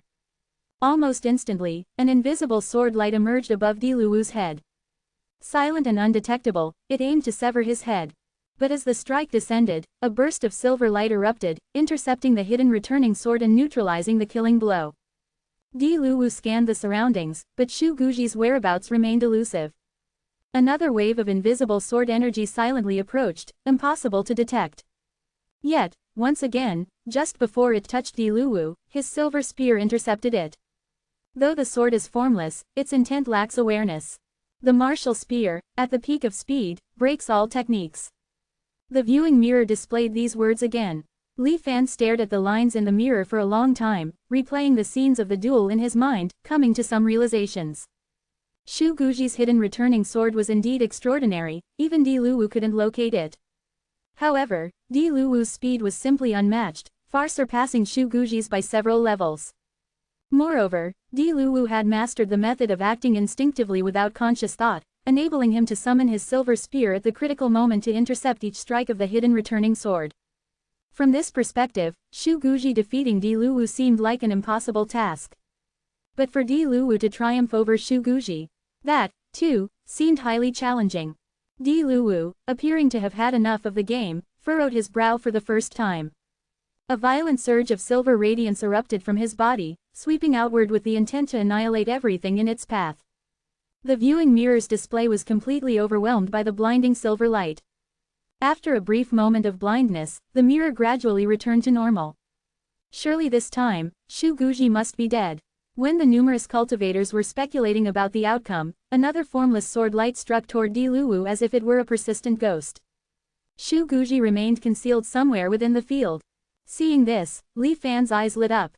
This technique is truly excellent for self-preservation. Di Luwu, clearly provoked by Shu Guji's relentless evasion, became visibly enraged. Silver lightning serpents swept through the surrounding space, creating black void fissures. Yet, Shu Guji could not be located. From the spectator seats of the 10,000 Immortal Alliance, boos and jeers erupted. What kind of duel is this? Can't win, so he hides. Don't call him Shu Guji anymore, rename him Shu Wugui. 1. But no matter how others criticized him, Shu Guji remained unmoved, concealed within the void, launching one sword strike after another against Di Luwu. As the battle dragged on endlessly, it seemed no conclusion could be reached.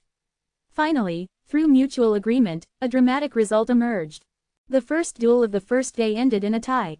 This result surprised everyone, save for one cultivator who posted the following message in the Tianshuan Mirror's World of Dharma section. Wow, it really ended in a draw. With 300 to 1 odds. I've struck it rich. The post garnered a mix of envy and scorn from countless cultivators. After Shu Guji and Di Luwu left the stage and rested briefly, the second duel began. The 10,000 Immortal Alliance sent a cultivator Li Fan knew well, Shuo Feng, nicknamed, I Am Invincible.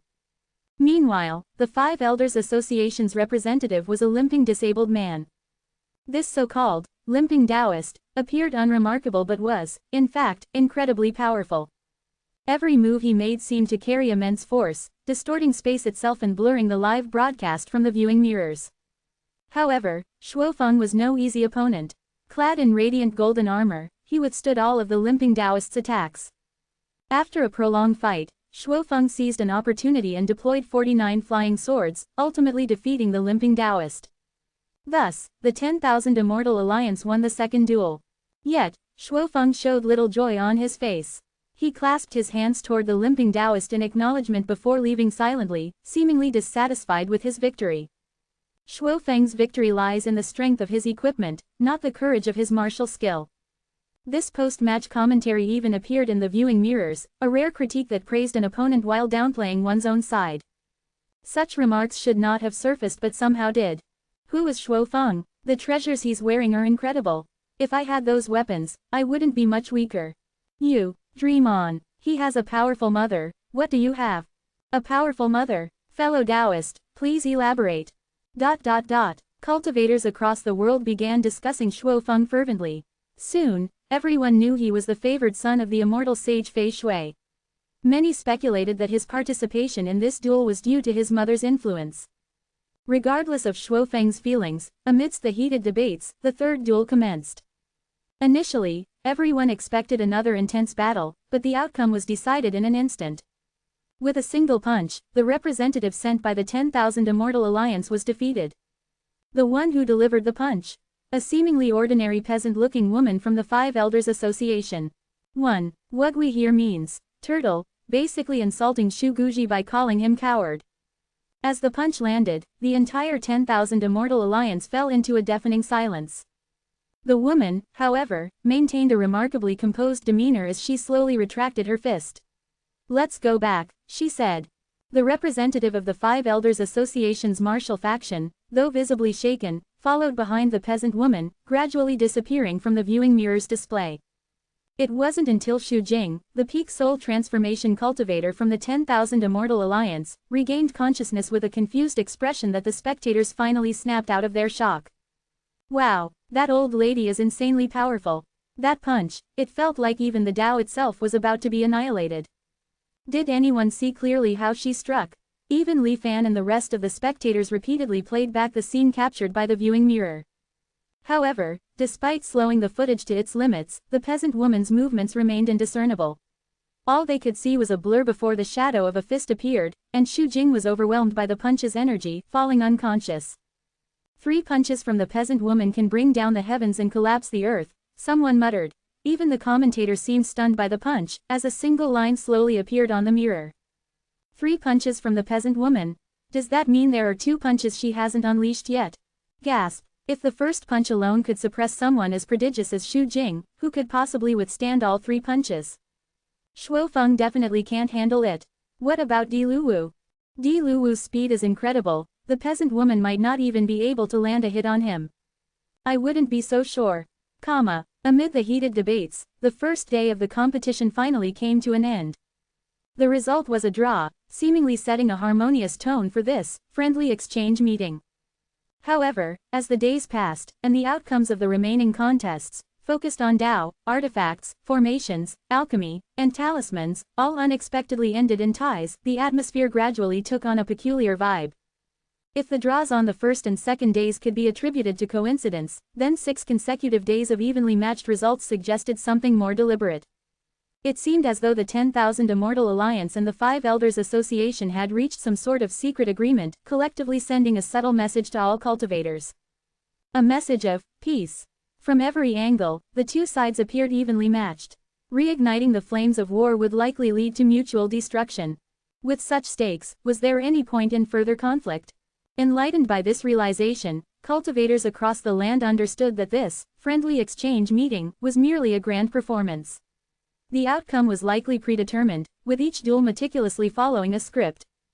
Still, for just 100 contribution points, one could enjoy the spectacle and study the battles of various prodigies, gaining valuable insights. For most cultivators, it was well worth it. Moreover, this display seemed to set the tone for a period of peace in the near future, providing cultivators with a sense of relief and stability. Thus, even after the friendly exchange meeting ended, discussions about it persisted among the cultivators. In my opinion, the so-called prodigies who participated in this event weren't all that extraordinary. They were strong, no doubt, but not beyond imagination. I'm currently at the nascent soul stage. Once I break through, I might be able to challenge them. Ra Obes. Exactly. Take that 9-year-old soul transformation cultivator, Di Luwu, for example. While he's fast, his fighting style relies heavily on speed. If we analyze it carefully, we might find a way to counter him. I've had similar thoughts, so it's not just my imagination. We should devote ourselves to cultivation. Who knows, the next time there's a chance for such a grand performance, we might be the ones stepping into the spotlight and making a name for ourselves across the land. Just as all the cultivators across the world were starting to think they had a chance again, Li Fan received a message from Immortal Lord Hongxi. The real competition is about to begin. Do you want to come and watch? Li Fan's heart stirred slightly. The real competition? Sir, what do you mean? Hongxi replied lazily, this so-called friendly exchange meeting is divided into 2 parts, the overt and the covert. The overt part is a performance where the results are predetermined. Neither side in the open competition will reveal overwhelming and terrifying power. Now that the Great War has just ended, it's crucial to replenish fresh blood. If we crush their motivation to cultivate, it would be counterproductive. So, both sides have been holding back their full strength. Privately, however, it's necessary to truly determine a winner and probe each other's depths. The entire process of this private competition must be kept confidential. Each region is allotted only 2 remote viewing slots. Since Zion is watching on site, 1 spot is vacant. Immortal Lord Hongxi explained. Hearing this, Li Fan immediately agreed. At the same time, he felt somewhat relieved. He had thought the performances of those so-called prides of heaven, geniuses, had been somewhat underwhelming. While their techniques and skills were impressive, none displayed truly stunning divine abilities. At the same level of power, not to mention competing with him, even Zhang Shentong, who mastered the 7-colored divine light, might not guarantee a clear victory. Now it seemed there was indeed something fishy going on. Li Fan arrived at the administrative hall, where Hongxi was already waiting. Hongxi lightly tapped the table, and in an instant, the world's scenery changed. From the Kongyan Immortal City, they were transported to the peak of a mountain surrounded by a sea of clouds. Li Fan was initially startled. But seeing that Hongxi showed no hostility, he chose to wait and observe. The competition is about to begin. There's no commentary, so how much you comprehend depends entirely on your own understanding, Hongxi said, waving his hand. In the distance, the sea of clouds surged, revealing a square seal. The seal's engraved patterns seemed to resemble the scenery of the Kongyan Sea. At that moment, the seal projected a beam of light upward, illuminating the sky. In the next instant, 2 figures appeared. Not only were they lifelike images, but the aura and pressure emanating from them felt utterly real. It was as if a massive mountain suddenly weighed down on him, and Li Fan almost bent under the pressure, struggling to breathe. His internal cave heaven energy circulated slightly, not at full power but enough to ease the burden a bit. Li Fan stared intently at the 2 figures standing above the sea of clouds. One of them bore an uncanny resemblance to the 9-year-old soul transformation genius who had appeared earlier. Even their attire and weapon were identical. However, this figure looked even younger, appearing to be only 5 or 6 years old. Please grant me your guidance, the child said in a soft, milky voice, sounding utterly adorable. But when the child made a move, Li Fan's expression changed dramatically. With a casual swipe at the void ahead, countless silver beams descended from the sky in an instant. As the world was dyed entirely in silvery hues, the surrounding area seemed to transform into a domain under the child's complete control. In Li Fan's perception, the area ahead had become akin to an independent world. I fear my binding insect divine ability would be greatly weakened in that space, a thought quickly flashed through Li Fan's mind. The 10,000 Immortal Alliance's representative, Wu, displayed extraordinary skill, his moves creating an immense commotion. Meanwhile, the 5 Elders Association's representative was no ordinary figure either. He was not the green-robed youth seen earlier, but a cold-faced, lean middle-aged cultivator exuding a murderous aura. Countless silver rays descended around him but were effortlessly neutralized by the swirling gray-white energy emanating from him. Ice! The cold and indifferent voice of the lean cultivator rang out. Before his words faded, the space surrounding him seemed to freeze, as if encased in ice. A chilling aura spread outward from him as its origin, seemingly capable of freezing even time itself. When a silver ray approached the cultivator, it froze midair on the spot. As the frozen domain expanded, more and more silver rays became immobilized. Only then did Li Fan clearly see the dancing silver serpents in the air, which turned out to be an array of various weapons, swords, spears, halberds, axes, and hooks. Despite his moves being countered, Wu showed no trace of anger on his face. Instead, he clapped joyfully and laughed, then pointed lightly at the lean cultivator. His smile disappeared, replaced by a solemn and murderous expression. Bang! An invisible surge of lightning passed through the frozen domain, and cracks started to spread toward the lean cultivator. However, just as the lightning was about to strike his body, the swirling gray energy reappeared, blocking it. Within the gray aura, black streaks briefly emerged before vanishing, leaving behind a bleak, ghostly gray light. Wu pointed again, unleashing another series of deadly strikes. The lean cultivator, unchanged in expression, calmly called out, "Wind!" A fierce gust of wind erupted from nowhere. Li Fan saw the invisible lightning, which had pierced through the frozen domain, being blown back as if carried away by the wind. It turned around and struck toward Wu. Wu furrowed his brow and summoned silver light to shield himself. The crackling sound of colliding energy resonated continuously around him. This is more like it. Although the spectacle left Li Fan puzzled, he could sense the brilliance of the battle between the two. Not wanting to miss a single detail, he focused all his attention, carefully observing and recording every ripple of energy fluctuation on the battlefield. Beside him, Immortal Lord Hongxi did the same. However, his gaze occasionally fell on Li Fan, a thoughtful expression flickering across his face. While Li Fan was immersed in the enthralling duel between two geniuses of the Xuanyuan realm, the outside world had gradually calmed down from discussions about the friendly exchange meeting. Life had returned to normal, with more cultivators choosing to enhance their insights through secluded meditation. At this time, Zhou Qingong, who meticulously managed the daily affairs of the Kongyan Sea, received an intriguing report from Zhao Changli, the guardian of Luli Island, R-Alpha-OS. Zhao Changli had succeeded He Zhenghao in his role. Li Fan had met him during his visit to Luli Island when he explained and clarified his fundraising plans to the Kongyan Sea cultivators. Cautious, meticulous, and attentive, Zhao Changli was unfortunately not talented in cultivation. Being born immortal and having limited resources, he barely reached the foundation establishment stage. The report read, "Recently, the production of Luli pills, a specialty of Luli Island, has sharply declined.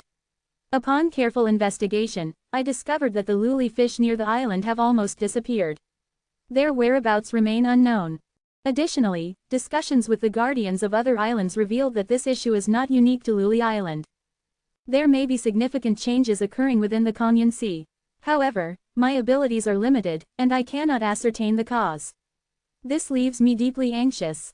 I respectfully report this matter and await your wise directive." Looking at the familiar report, Li Fan smiled faintly.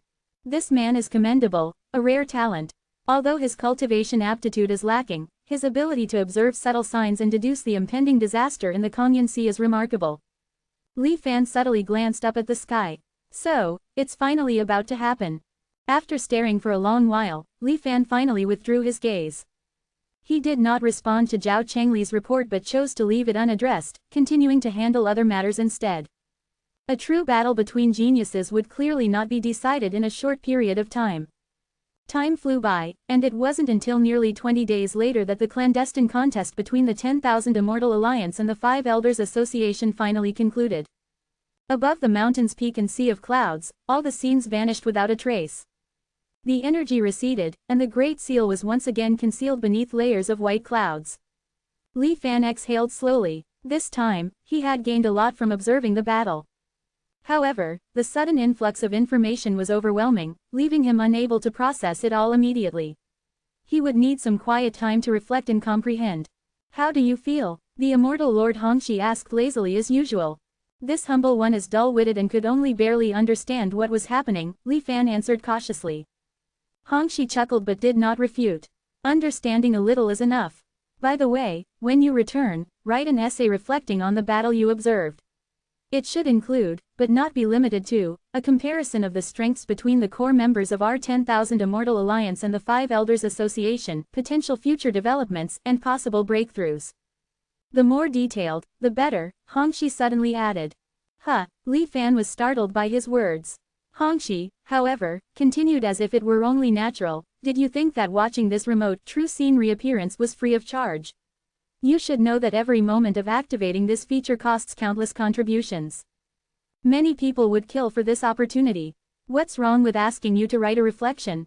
Besides, this is an assignment handed down from above. It's also considered part of the administrative achievements of our Kongyan Sea. Don't slack off." Hearing this, Li Fan could only remain silent. He cupped his hands in acknowledgement, indicating that he understood. "Go quickly, and make sure to send it to me as soon as possible," Hongxi said, waving his hand. The mountaintop and sea of clouds scene abruptly disappeared.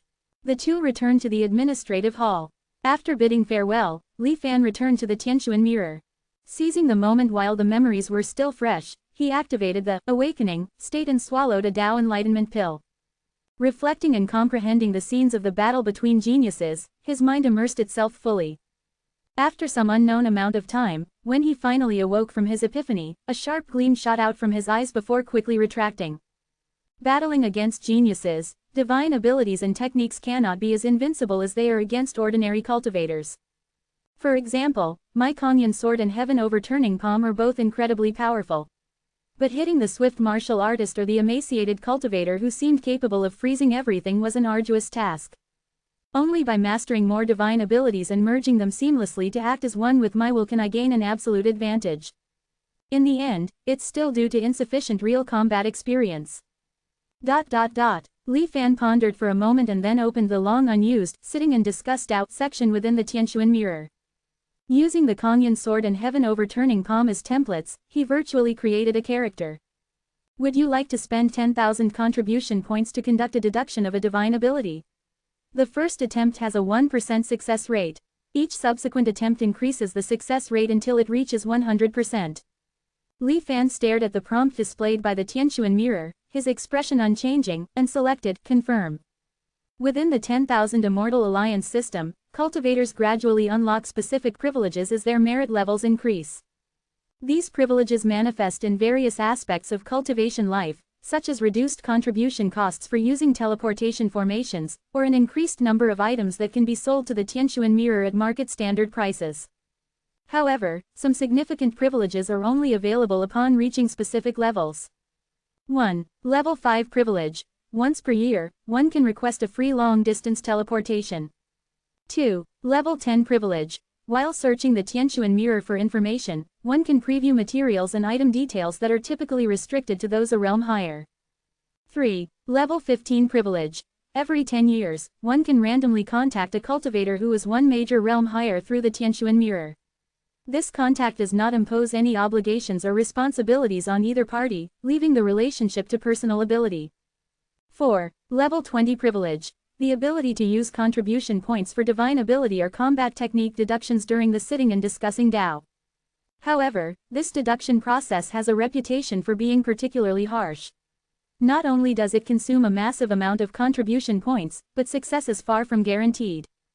Many cultivators in the system ridicule it as a contribution recovery trap. When Li Fan confirmed his choice, the miniature figure representing him in the mirror began to move. Its expression was stern, eyes fixed on the void ahead. The left hand executed a palm strike, while the right hand wielded a sword. A faint glow erupted from the figure, and the surrounding space distorted and blurred. As expected, the Tianquan mirror notified him. This deduction attempt has failed. Would you like to spend 15,000 contribution points to continue? If you proceed, the success rate will increase to 2%. If you abandon the process, all deduction data will be reset, requiring you to start over next time. You may also choose to supplement the divine abilities data details to further increase the success rate. Li Fan decisively chose to continue. The miniature figure resumed its movements. This time, the display of the Kangyun sword and heaven overturning palm techniques seemed more vivid than before. However, the probability of success was still minuscule, and failure quickly followed. The third deduction required 20,000 contribution points, raising the success rate to just 3%. Li Fan's expression remained unchanged as he selected Continue. The third attempt failed. Then came the fourth, the fifth.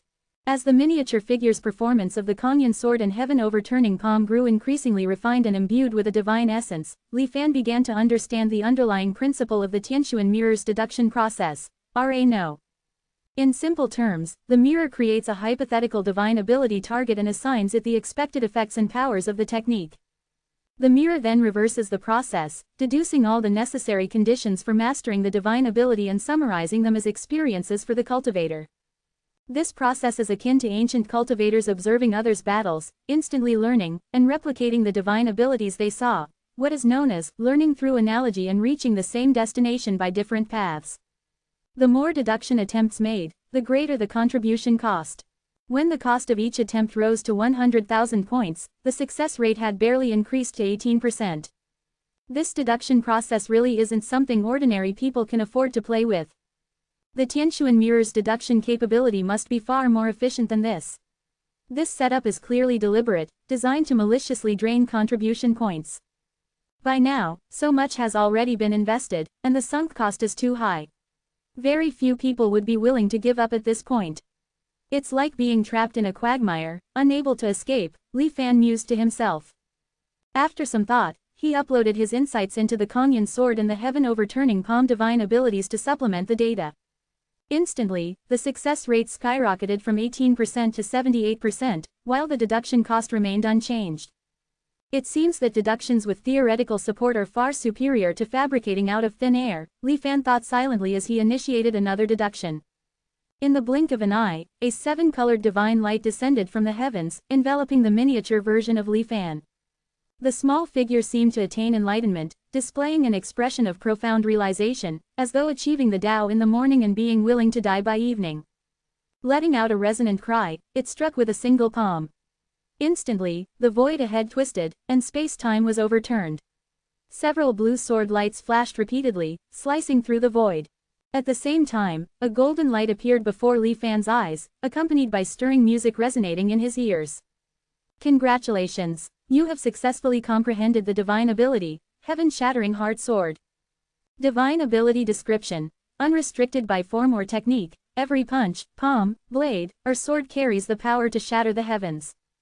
Would you like to spend 500,000 contribution points to infuse the divine ability? You may also continue to refine the Heaven-Shattering Heart Sword, enhancing it to perfection. Remember, the Tao has no limits. The first advanced deduction comes at a 50% discount, costing only 50,000 contribution points. Success rate: 8%.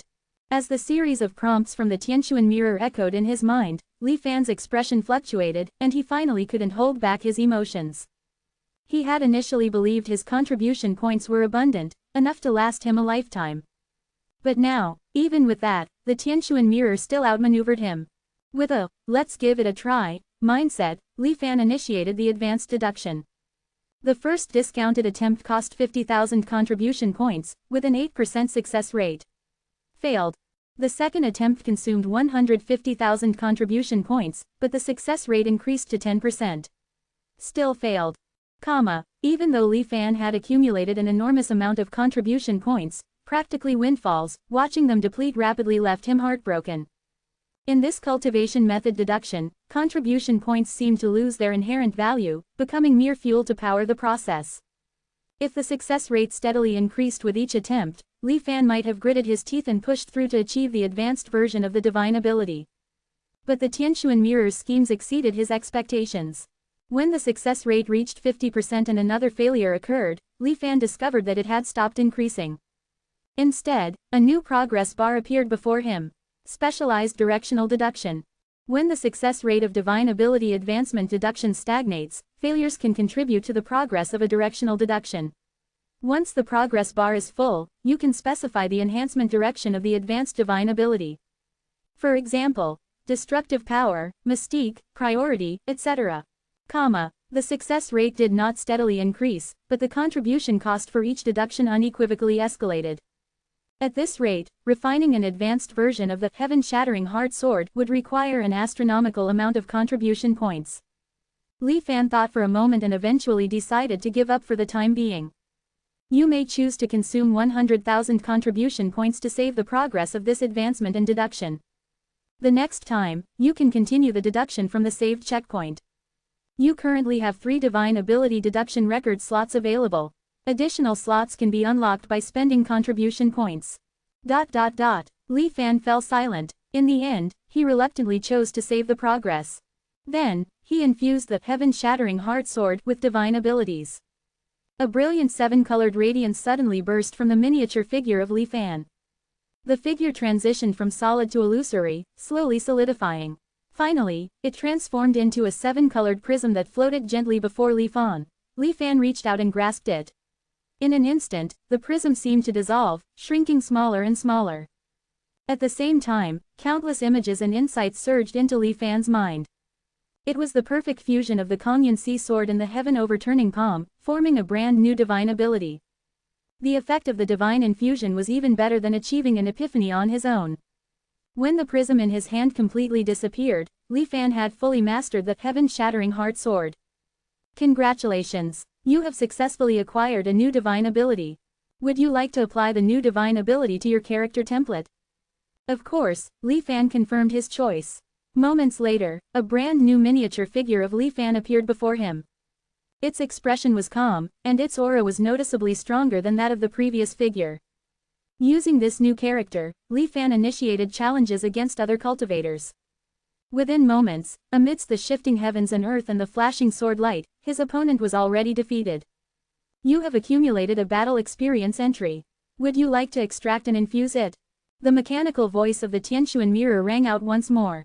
No need for now. Activate the auto-challenge function, Li Fan said in a deep voice. Proxy mode has been activated. In this mode, the specified character template will automatically seek suitable targets for battles. Each proxy battle costs 10,000 contribution points, the mechanical voice of the Tianquan mirror echoed. No. This pricing is much more reasonable, Li Fan thought to himself. Watching the miniature figure before him autonomously engage in battles with new cultivators, Li Fan exhaled deeply and temporarily exited the sitting and discussing Dao interface. Although not much actual time had passed, he felt a peculiar sense of having been away for ages. Clearing his mind, Li Fan exchanged insights on the Tianquan mirror's divine deduction with other cultivators. It was only then that he realized his earlier actions were indeed quite wasteful.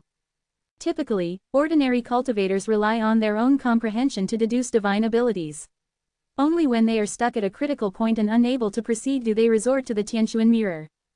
The reason is simple: the contribution points required for divine deduction with the Tianquan mirror are exorbitantly high, far beyond what most cultivators can afford. But on the flip side, contribution points are merely a currency used by the 10,000 Immortals Alliance to maintain its operations. They hold no real intrinsic value.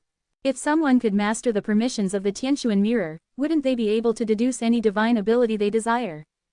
After 2 millennia of reconstruction, how powerful have the high-level cultivators of the 10,000 Immortals Alliance become? Li Fan couldn't help but feel astonished. However, he suddenly recalled a hypothesis he had entertained a long time ago. The Tianquan mirror is the true ruler of the 10,000 Immortals Alliance. Now, it seems that even if the truth deviates somewhat from his speculation, cultivators may not have absolute control over the Tianquan mirror. Rather than one side having complete control, it's more like a relationship of mutual cooperation and restraint.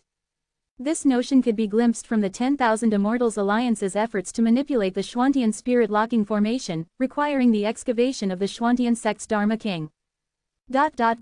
After mastering a new divine ability, Li Fan, who hadn't engaged in combat for a long time, couldn't help but feel an itch in his hands. Looking around, he couldn't immediately find a suitable opponent. Fortunately, the heavens seemed to be on his side, as he soon encountered the perfect sparring target.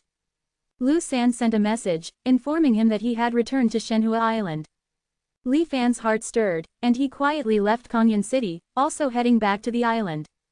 When he saw Lu San in front of him, he noticed that Lu San seemed slightly older compared to when they had last parted. It seems the Samantabhadra true boat still cannot completely eliminate the effects of the white mist that depletes one's lifespan, Li Fan realized inwardly. However, he didn't show any signs of knowing this and instead stared at Lu San in apparent surprise. He then feigned shock and said, "Elder Lu, what happened to you? Has your lifespan decreased?" Lu San nodded. Li Fan pretended to be furious and said, "Outrageous.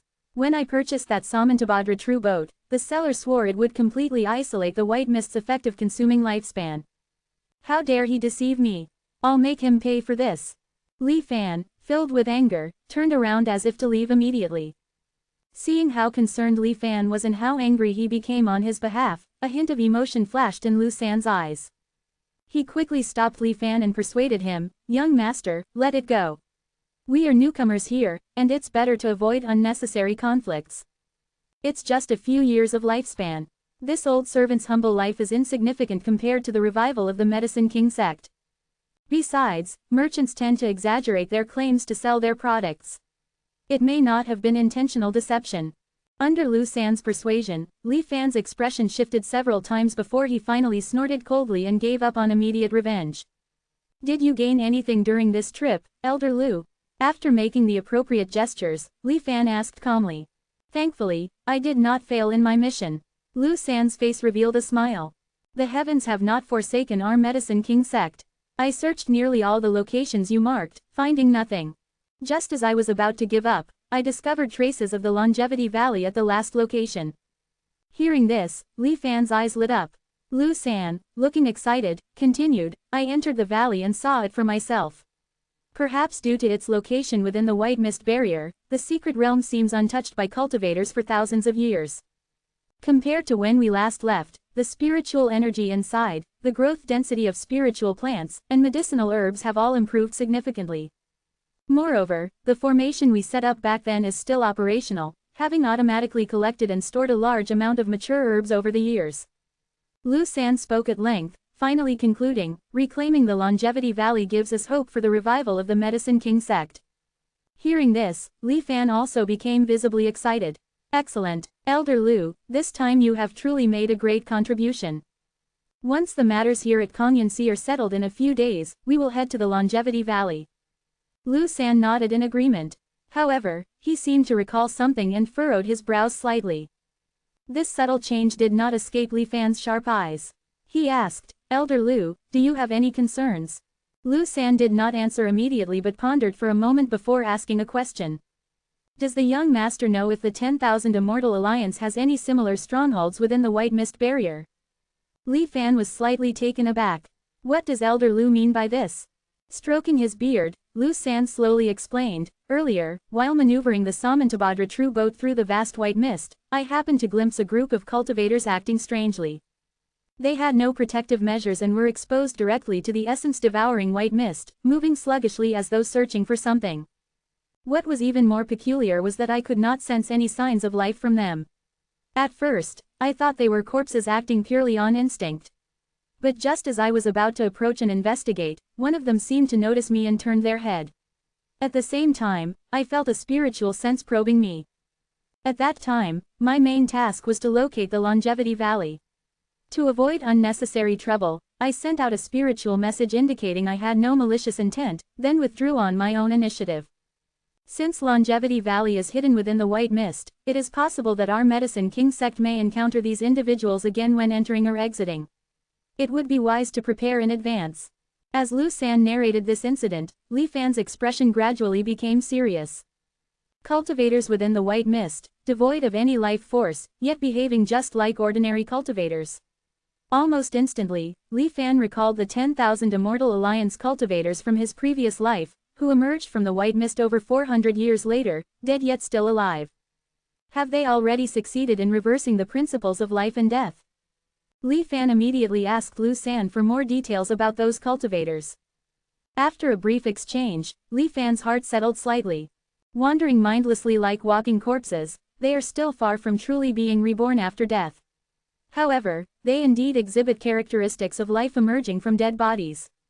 This mysterious longevity immortal heavenly sovereign, who reversed the principles of life and death and secretly proved their Tao without anyone noticing, was utterly enigmatic. Even in his past life, up until the unification of Xuanwang and the establishment of the Heavenly Alliance, this person never revealed themselves. Clearly, they intentionally concealed their identity. Regardless of their motives, it was evident they did not wish to be disturbed. This matter is undoubtedly bizarre, but it has nothing to do with our Medicine King sect. If the sky falls, the 10,000 Immortal Alliance can hold it up. If we encounter them again, we should simply avoid them, Li Fan instructed after pretending to deliberate for a moment. Ra Nu Os. Lu San also felt that Li Fan's words made sense, so he nodded and did not dwell on the matter further. Longevity Valley is currently located within the White Mist Barrier, at the border of Luoyang Prefecture and Luoyang Prefecture, Lu San said as he took out a map and marked the location. It should be roughly here. The perception of distance within the white mist may be slightly skewed, but the general direction is accurate. Li Fan glanced at the map and committed it to memory. It's not far from Kongyansi, so we can relocate there at any time. Moreover, Luoyang Prefecture is much more prosperous than Kongyansi and would be a better springboard for the rise of our Medicine King sect. However, to avoid arousing Zhou Qingong's suspicions, the affairs in Kongyansi must be gradually and carefully detached, Li Fan explained. Young master can decide as you see fit. After so many years, a little more time won't hurt. Besides, I've already resealed the entrance to Longevity Valley using secret methods. There is no way outsiders will detect it, Lu San replied with a nod. Having settled the matter, Li Fan returned to the main topic and proposed a sparring session. Lu San immediately became interested and said, "It seems the young master has gained something new from his cultivation." "Indeed, Elder Lu, you don't know. The Tianquan Mirror of the 10,000 Immortal Alliance is truly a supreme artifact. It possesses all sorts of incredible powers, even assisting me in deriving divine abilities. Unfortunately, Elder Lu, your cultivation is too advanced, and your origins cannot be concealed. Otherwise, you could experience it yourself," Li Fan remarked with a mix of awe and regret. "Haha, no matter how many benefits it offers, my life has reached its peak. As long as you, the sect leader and the others, can enjoy them, it's enough for me," Lu San replied nonchalantly. Afterward, the two went to the martial arts chamber of the Medicine King sect to conduct a sparring session. Although it was called sparring, it was merely Lu San acting as a training partner.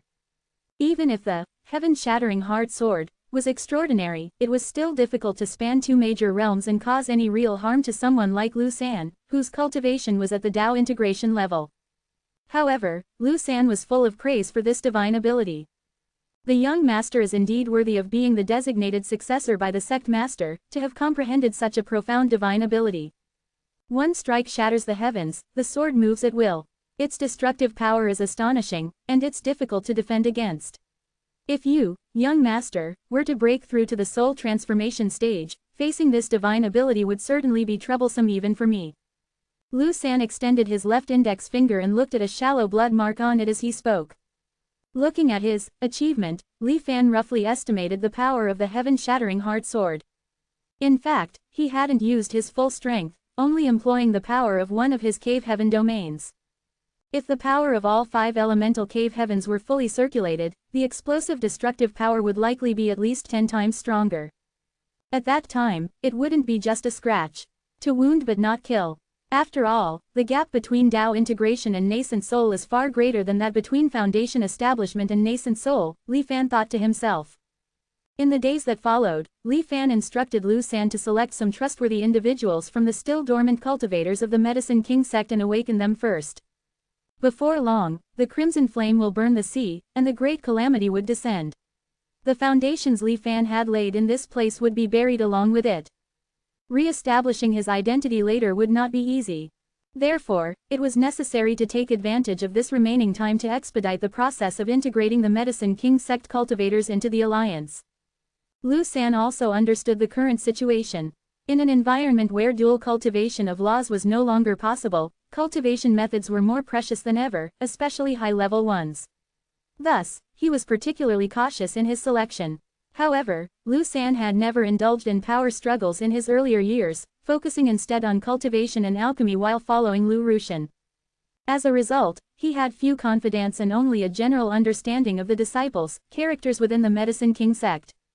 After much thought, he secretly approached Li Fan and suggested a method of forcible control. Although this fit perfectly with Li Fan's intentions, he still needed to act hesitant on the surface. Pretending to hesitate, Li Fan lowered his head and remained silent. Seeing this, Lu San persuaded him, saying, "Young master, you must understand that mercy has no place in leadership.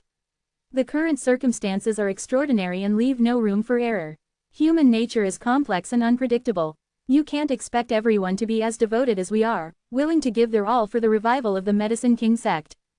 As if recalling something, Lu San sneered, "There are quite a few traitors within the Medicine King sect."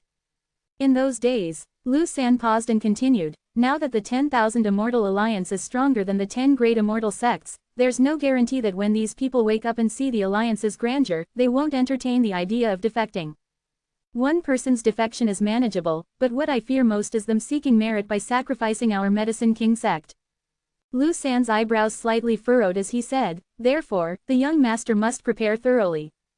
Li Fan feigned hesitation but eventually let out a long sigh and reluctantly agreed. "The 10,000 Immortal Alliance has everything one could need. As long as we have enough contributions, acquiring a powerful controlling technique shouldn't be too difficult. It's just that we've already accumulated significant contribution debt." Hearing this, Lu San patted his chest confidently, reassuring Li Fan. "This time, when I returned, I brought some top-quality mature herbs from the Longevity Valley. They should be enough to refine some high-quality longevity pills." Li Fan nodded. "In that case, I will have to trouble you again, Elder Lu." Lu San waved it off without concern and immediately led a group of disciples to begin refining the longevity pills. Meanwhile, Li Fan exited the Medicine King's cauldron, intending to return to Kongyan Immortal City to make preparations for their eventual departure. Once the Kongyan Sea disappears, the Immortal Alliance will likely investigate the surviving cultivators from the area. As members of the Medicine King sector all registered as being from the Kongyan Sea, if only they survive this calamity, it might arouse suspicion. To avoid this, Li Fan planned to muddy the waters. He intended to find an excuse to send out another group of people from the Kongyan Sea. The number of survivors would need to be at least double the registered cultivators of the Medicine King sect to make it appear reasonable. As he deliberated over names, one by one passing through his mind, he was about to leave when he suddenly heard the cry of a baby. Startled, Li Fan scanned with his spiritual sense, and his expression became somewhat peculiar. It turned out that, being young men and women full of vigor, some had inevitably developed romantic feelings for each other while living together on the island. To his surprise, the newborn's mother was none other than the mother of Han Wuyu from his previous life, though her father was now a different man. So, in this lifetime, Han Wuyu won't exist. Does this mean that nothing is truly predestined? Or does fate itself constantly shift with the actions of living beings? Li Fan's eyes narrowed slightly as he fell into deep thought. The birth of new life always brings hope, especially to these young people who had been confined for so long. They gazed at the wrinkled face of the baby girl with genuine joy, grinning foolishly. Su Xiaomei, in particular, was overjoyed, hopping around and clamoring to hold the baby. However, she was firmly stopped by Xiao Hang. Watching the warm scene on the island, a distant memory of a similar moment surfaced in Li Fan's mind, causing a fleeting ripple in his gaze. But the emotion quickly dissipated. Without longevity, all is fleeting. Having witnessed too many instances of parents burying their children and personally experiencing numerous separations through life and death, Li Fan no longer dwelled on such matters. Rao Beta S. With a cold heart, he turned away and flew toward Kongyan Immortal City in the clouds. Upon his return to the city, Li Fan spotted a familiar figure. It's her. So, she also sensed her father's peril. Li Fan's eyes flickered. A young girl was sitting in a room in the administrative hall, curiously looking around.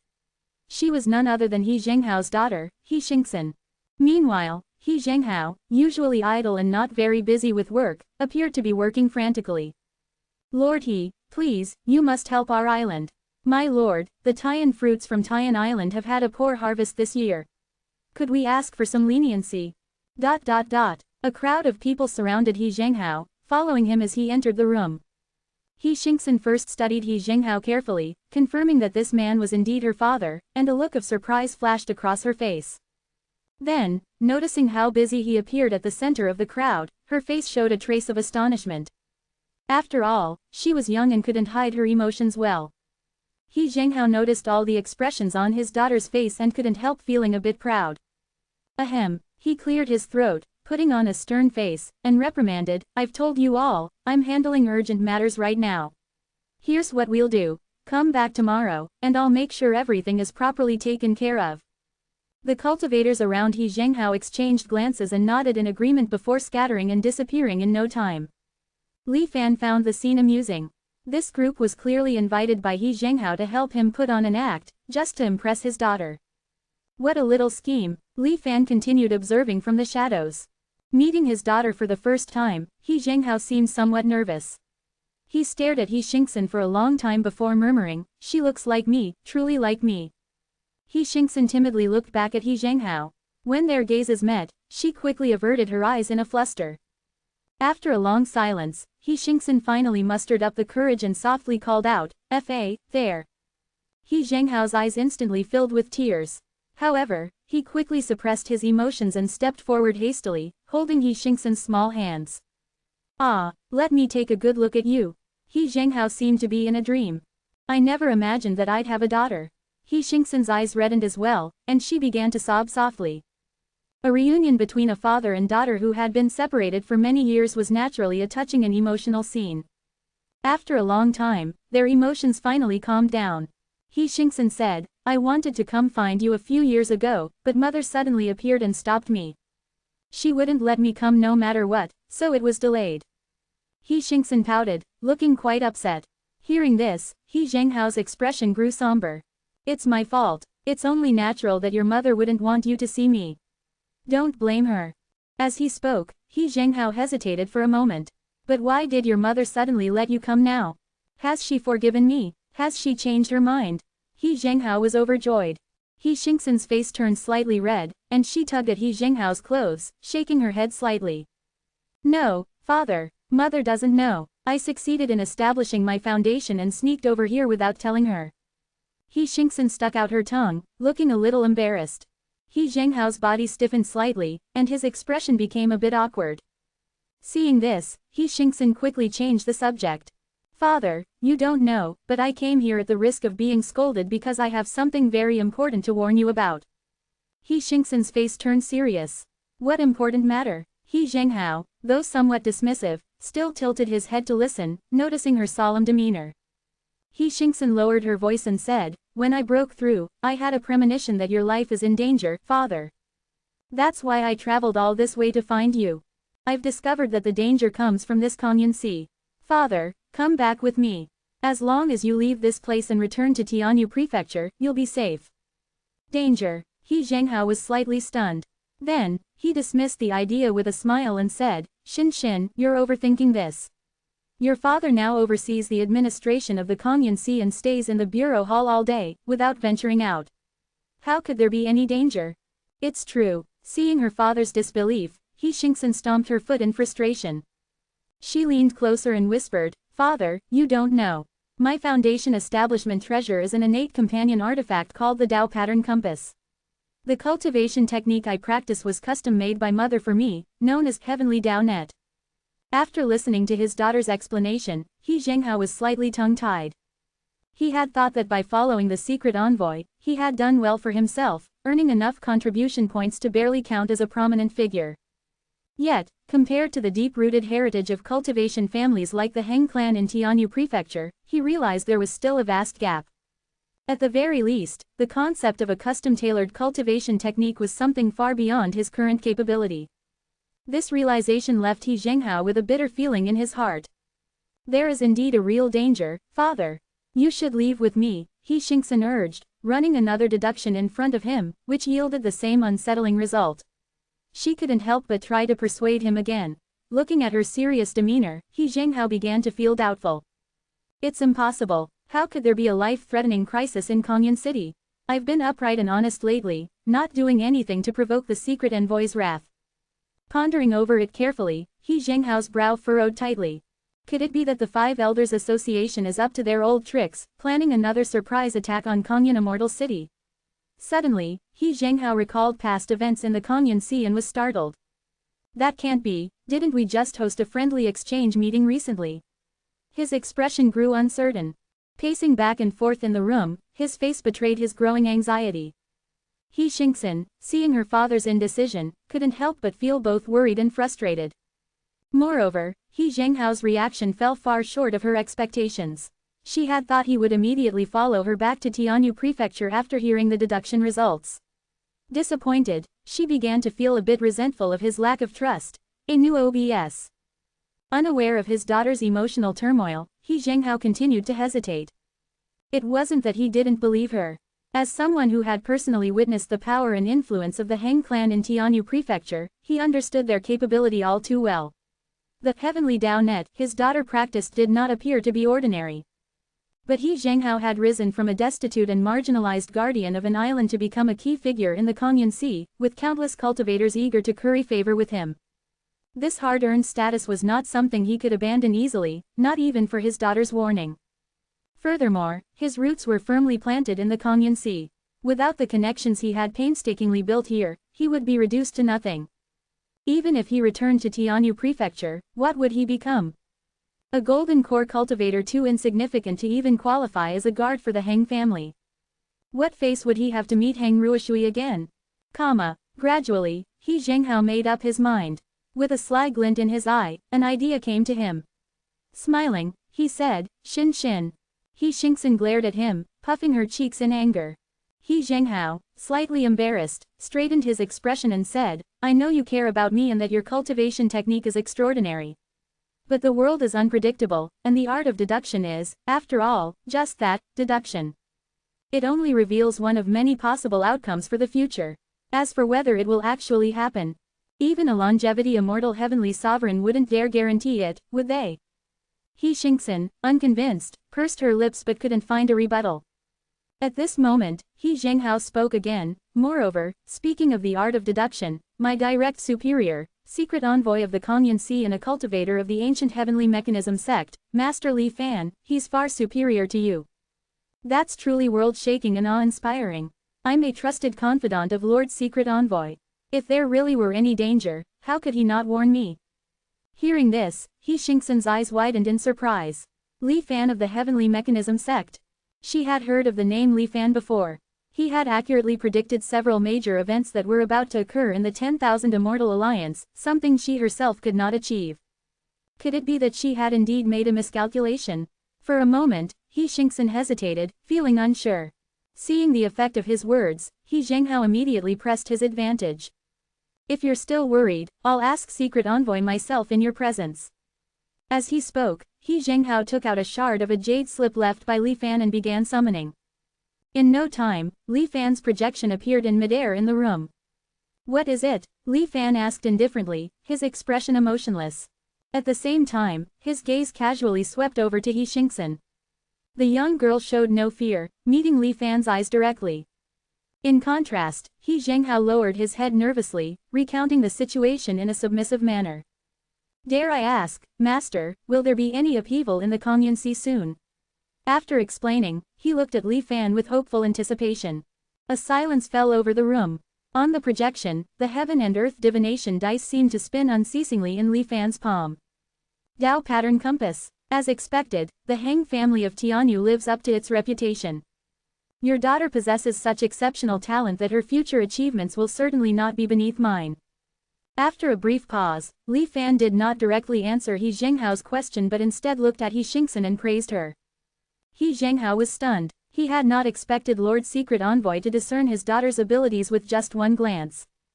He Xingxin, too, was astonished, her mouth slightly agape. You flatter me, Lord, He Zhenghao replied hurriedly.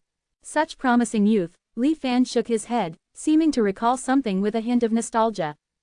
Then, he pointed a finger toward He Xingxin's forehead. Lord, He Zhenghao's expression changed slightly, but he quickly realized Li Fan bore no malice and was merely imparting knowledge to his daughter. This calmed him. Soon, golden light dissipated, and He Xingxin regained her composure. She began examining the newfound knowledge in her mind. Taiwei celestial calculations, 1,000 mechanisms hidden records, theories of qi mechanism circulation. These were works of the ancient heavenly mechanism sect. Moreover, they were versions she had never encountered before. Her eyes lit up, and she was overjoyed. With a radiant smile, she bowed and said softly, Thank you, Senior. No need to be so formal. It's rare to find a suitable candidate. Besides, these are not particularly valuable, Li Fan replied with a wave of his hand. Then, he turned his gaze to He Zhenghao. He Zhenghao felt his heart skip a beat. Will there be upheaval in the Kangyun Sea? Li Fan chuckled lightly. If I'm not leaving, what are you so afraid of, He Zhenghao? You, what are you so afraid of? These words struck like a dagger to the heart. Hearing them, He Zhenghao broke out into a cold sweat on the spot. I swear I have no ulterior motives. Please, my lord, discern my sincerity. He immediately voiced his loyalty. Think carefully and act wisely, Li Fan snorted coldly.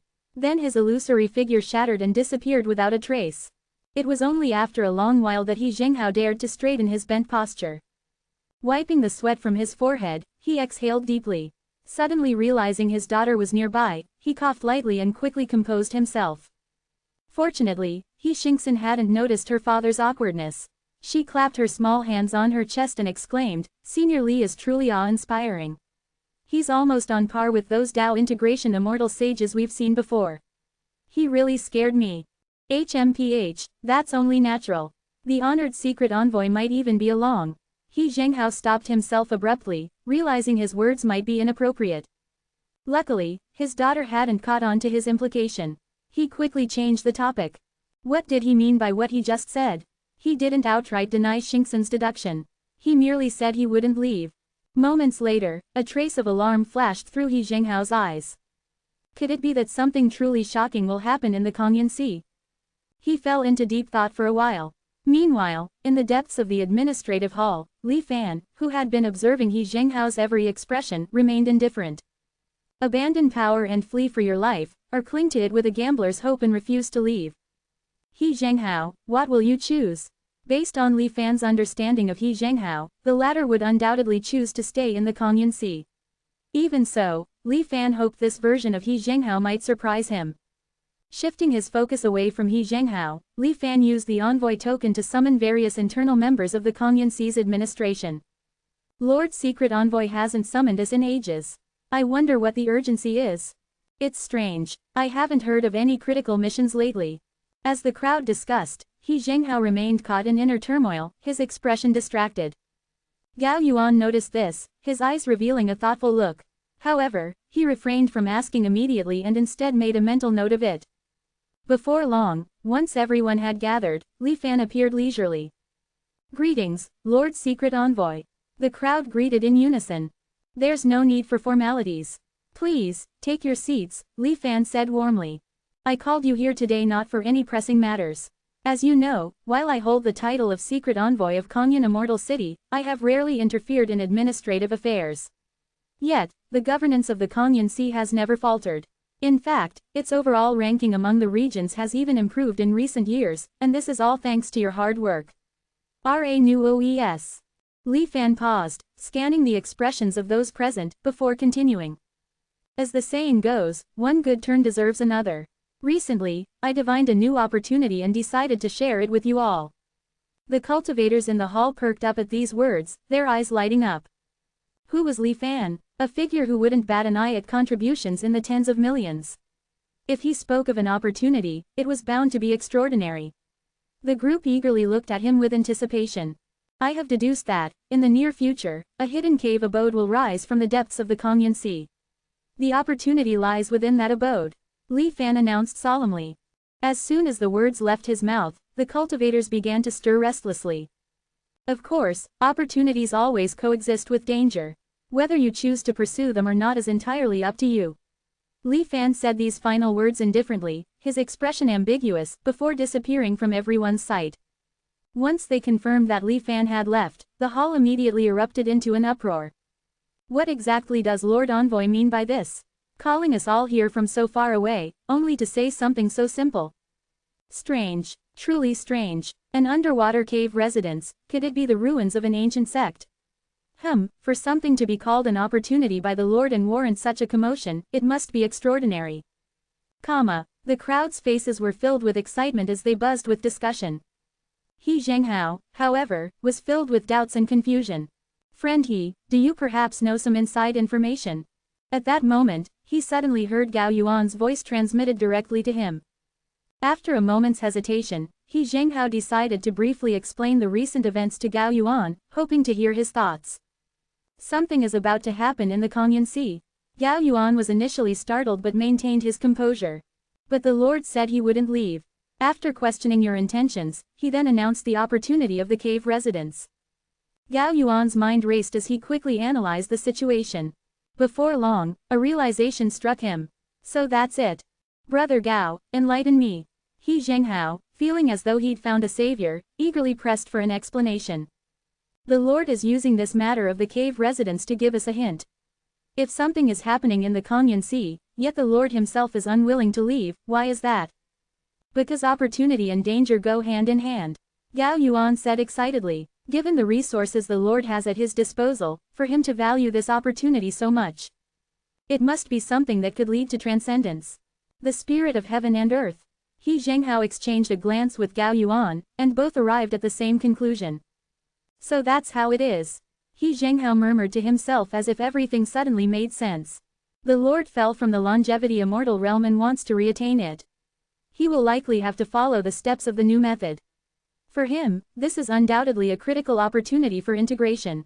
I've heard that when the spirit of heaven and earth descends, it always stirs up chaos and bloodshed. At that time, not just us golden core cultivators but even nascent soul and soul transformation cultivators might not escape unscathed. The descent of the spirit of heaven and earth cannot be spoken of directly. Any disclosure might trigger changes due to the sensitivity of destiny. As loyal subordinates of the Lord, he cannot bear to see us perish meaninglessly in the calamity.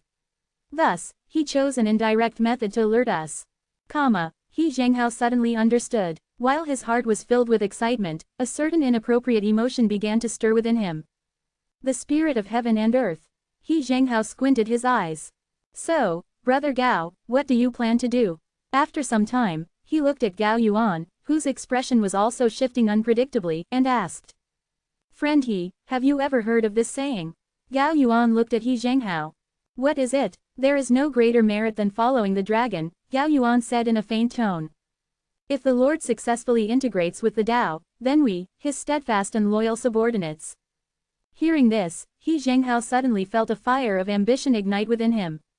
Even deeper in his mind, a thought he dared not voice began to take form.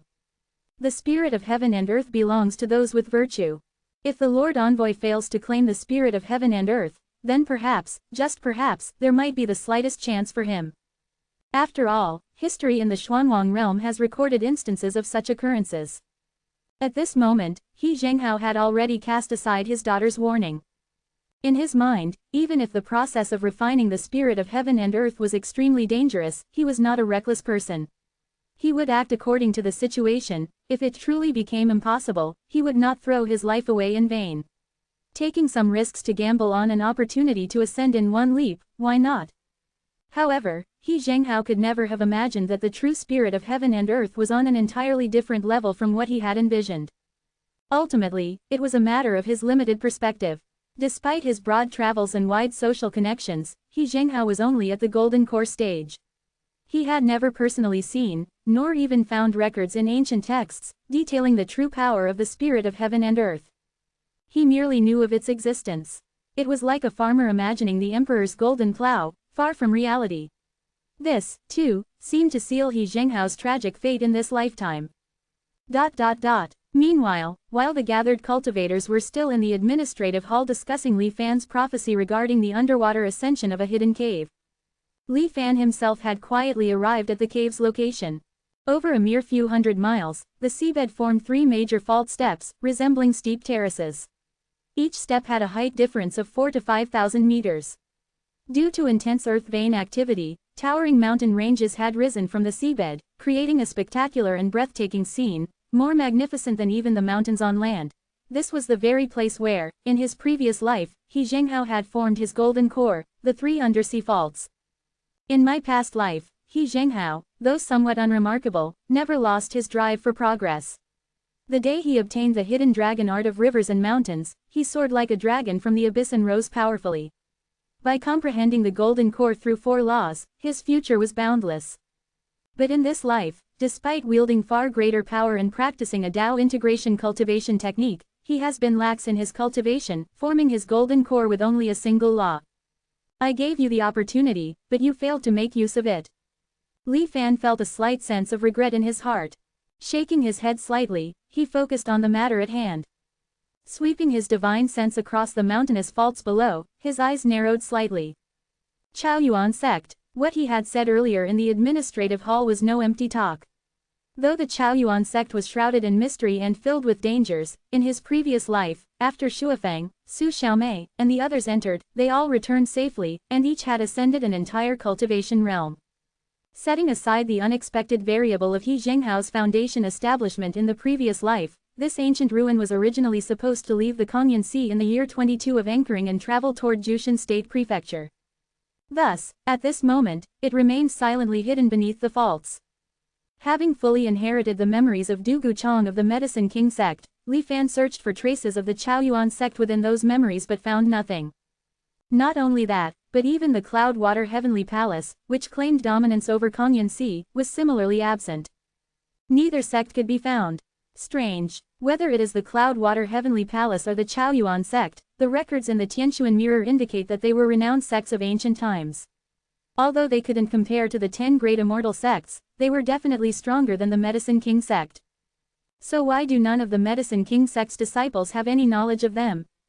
Could it be that they existed in entirely different time periods? Did the Cloud-Water Heavenly Palace emerge more recently? Li Fan pondered for a moment but could not find an answer. Instead, the many clues seemed contradictory, revealing numerous inconsistencies.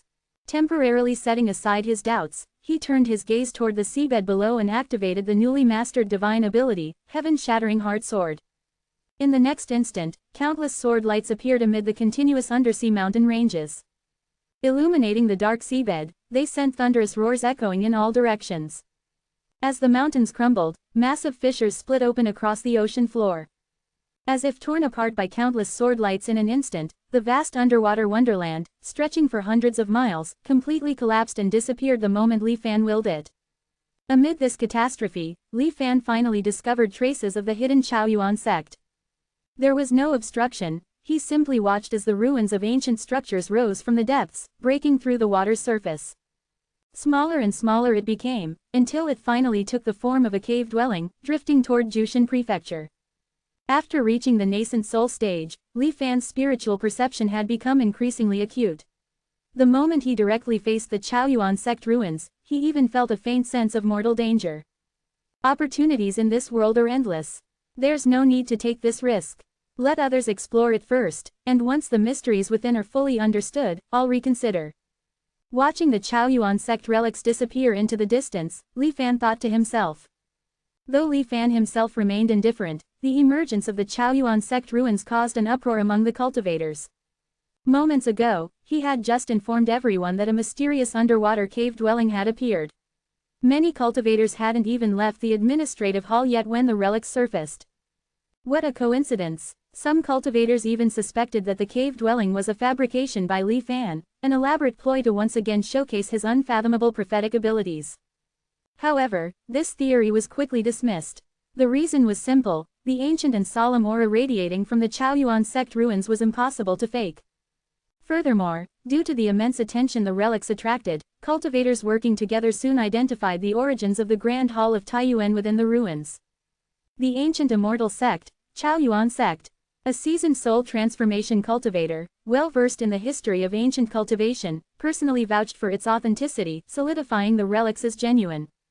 As a result, cultivators from across Konyan Sea and even throughout the 10,000 Immortal Alliance were drawn in by the allure of this so-called fortuitous encounter, pursuing the ruins on their journey. Among them was someone Li Fan hadn't expected. Inside the administrative hall. You're going to? No matter how great the Chaoyuan sect's opportunity is, it still can't compare to, or are you just going to observe for a while and then return? Facing Gao Yuan's farewell, He Zhenghao was completely taken aback. Hey, after returning, I kept feeling like something was off. I pondered for 3 days and nights before I finally figured it out, Gao Yuan said with some emotion. To forge iron, one must be strong themselves. No matter how favored I am by my lord, my cultivation is still only at the golden core stage. Here in Konyan Sea, I might still hold some authority. But if my lord truly succeeds in his Tao integration breakthrough, his subordinates will inevitably be filled with soul transformation and nascent soul cultivators. How could I possibly command respect? To better follow in my lord's footsteps, I, Gao Yuan, must fight for my own strength. He Zhenghao, however, was not convinced by these righteous words. He scrutinized Gao Yuan with a skeptical gaze. Don't look at me like that, Gao Yuan chuckled. I'm not lying to you this time. I've already applied for leave from my lord and will be departing immediately. What about you, Taoist He? Gao Yuan gave He Zhenghao a meaningful look. He Zhenghao hesitated for a moment but ultimately declined the invitation, citing the need for someone to maintain and oversee the affairs of Konyan Sea. Seeing this, Gao Yuan said no more. He cupped his hands in farewell and swiftly departed. Chapter 636. Before his departure, Gao Yuan entrusted He Zhenghao with the task of clearing the identities of the ancient secret realm cultivators. As a gesture of sincerity, Zhou Qingong once again provided a considerable benefit. Being old colleagues, He Zhenghao readily agreed. Along the way, he also inquired whether Zhou Qingong had any plans to leave Konyan Sea. Zhou Qingong laughed heartily and assured him that he had no such intentions. Hearing this, He Zhenghao was immediately relieved. Even someone as trusted as Zhou Qingong, a close confidant of the secret envoy, had no plans to flee, which meant that although the descent of the spirit of heaven and earth carried some risks, it was unlikely to be catastrophic. Feeling even more certain about his choice, he dismissed his worries and focused on handling the matter of integrating secret realm cultivators into the alliance. To him, this was no different from his time guarding Luli Island, where he helped mortals from outside the realm smuggle across borders. It was simply a matter of charging per head, something he was quite adept at. Moreover, he was far bolder than Gao Yuan and had no fear of being discovered by the Immortal Alliance. As a result, the integration and identity cleansing of the Medicine King sect cultivators progressed at an even faster pace. One after another, cultivators were awakened through bloodline rituals and joined the 10,000 Immortal Alliance, with their contributions being discreetly transferred to Li Fan. Yet even so, compared to the hundreds of millions of contribution points Li Fan needed to transfer, it was merely a drop in the ocean. To complete the transfer before the Crimson Flame descended, Li Fan secretly exchanged and purchased standardized spirit stones from other cultivators. At the same time, he once again reached out to the Five Elders Association. As before, contact was made through Zhou Qingong. However, this time, the other party acted much faster than before. Before long, Zhou Qingong once again met with the representative of the Five Elders Association. The familiar black-robed figure concealed their appearance, yet they clearly remembered the contents of the last transaction. Without preamble, they asked, "Do you have the results from our previous matter?" Zhou Qingong smiled faintly. "It seems this matter is truly important to you. Even after so long, you still can't let it go."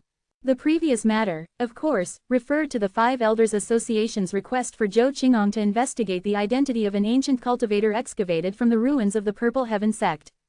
Li Fan had already extracted the information from Zhao Shuyuan and intended to use it as leverage in this deal. The Five Elders Association cultivator replied frankly, "Although we are currently in a ceasefire, everyone knows that peace is destined to be temporary. No one can predict when war will break out again. Moreover, this is only a broad-scale truce. There are still regions where the 10,000 Immortal Alliance and our forces remain in direct confrontation. As for the Chuantian nether-locking formation of the 10,000 Immortal Alliance, we have only found ways to counterbalance it, but to completely dismantle its effects, we need more intelligence." Zhou Qingong's gaze flickered slightly, but he did not reveal any emotion. Instead, he nodded. "I have confirmed the identity of the ancient cultivator in question. Now, what price is the Five Elders Association willing to pay for this information?" he said with a subtle smile. "Is that true?" The Five Elders Association cultivator seemed genuinely shocked, abruptly standing up and staring intently at Zhou Qingong. Zhou Qingong nodded proudly. "Good, good," the other party repeated several times, visibly excited. "Your heaven-suppressing society's methods are truly extraordinary. Wait here a moment, I must report this immediately." The black-robed cultivator turned away, falling into silence.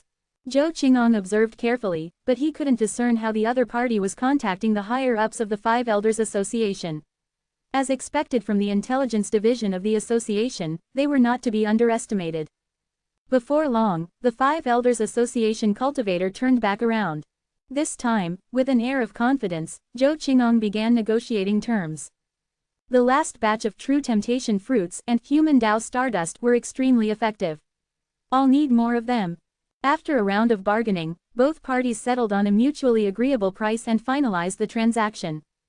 "The matter is urgent. The sooner we complete the trade, the better," Zhou Qingong said with implicit meaning.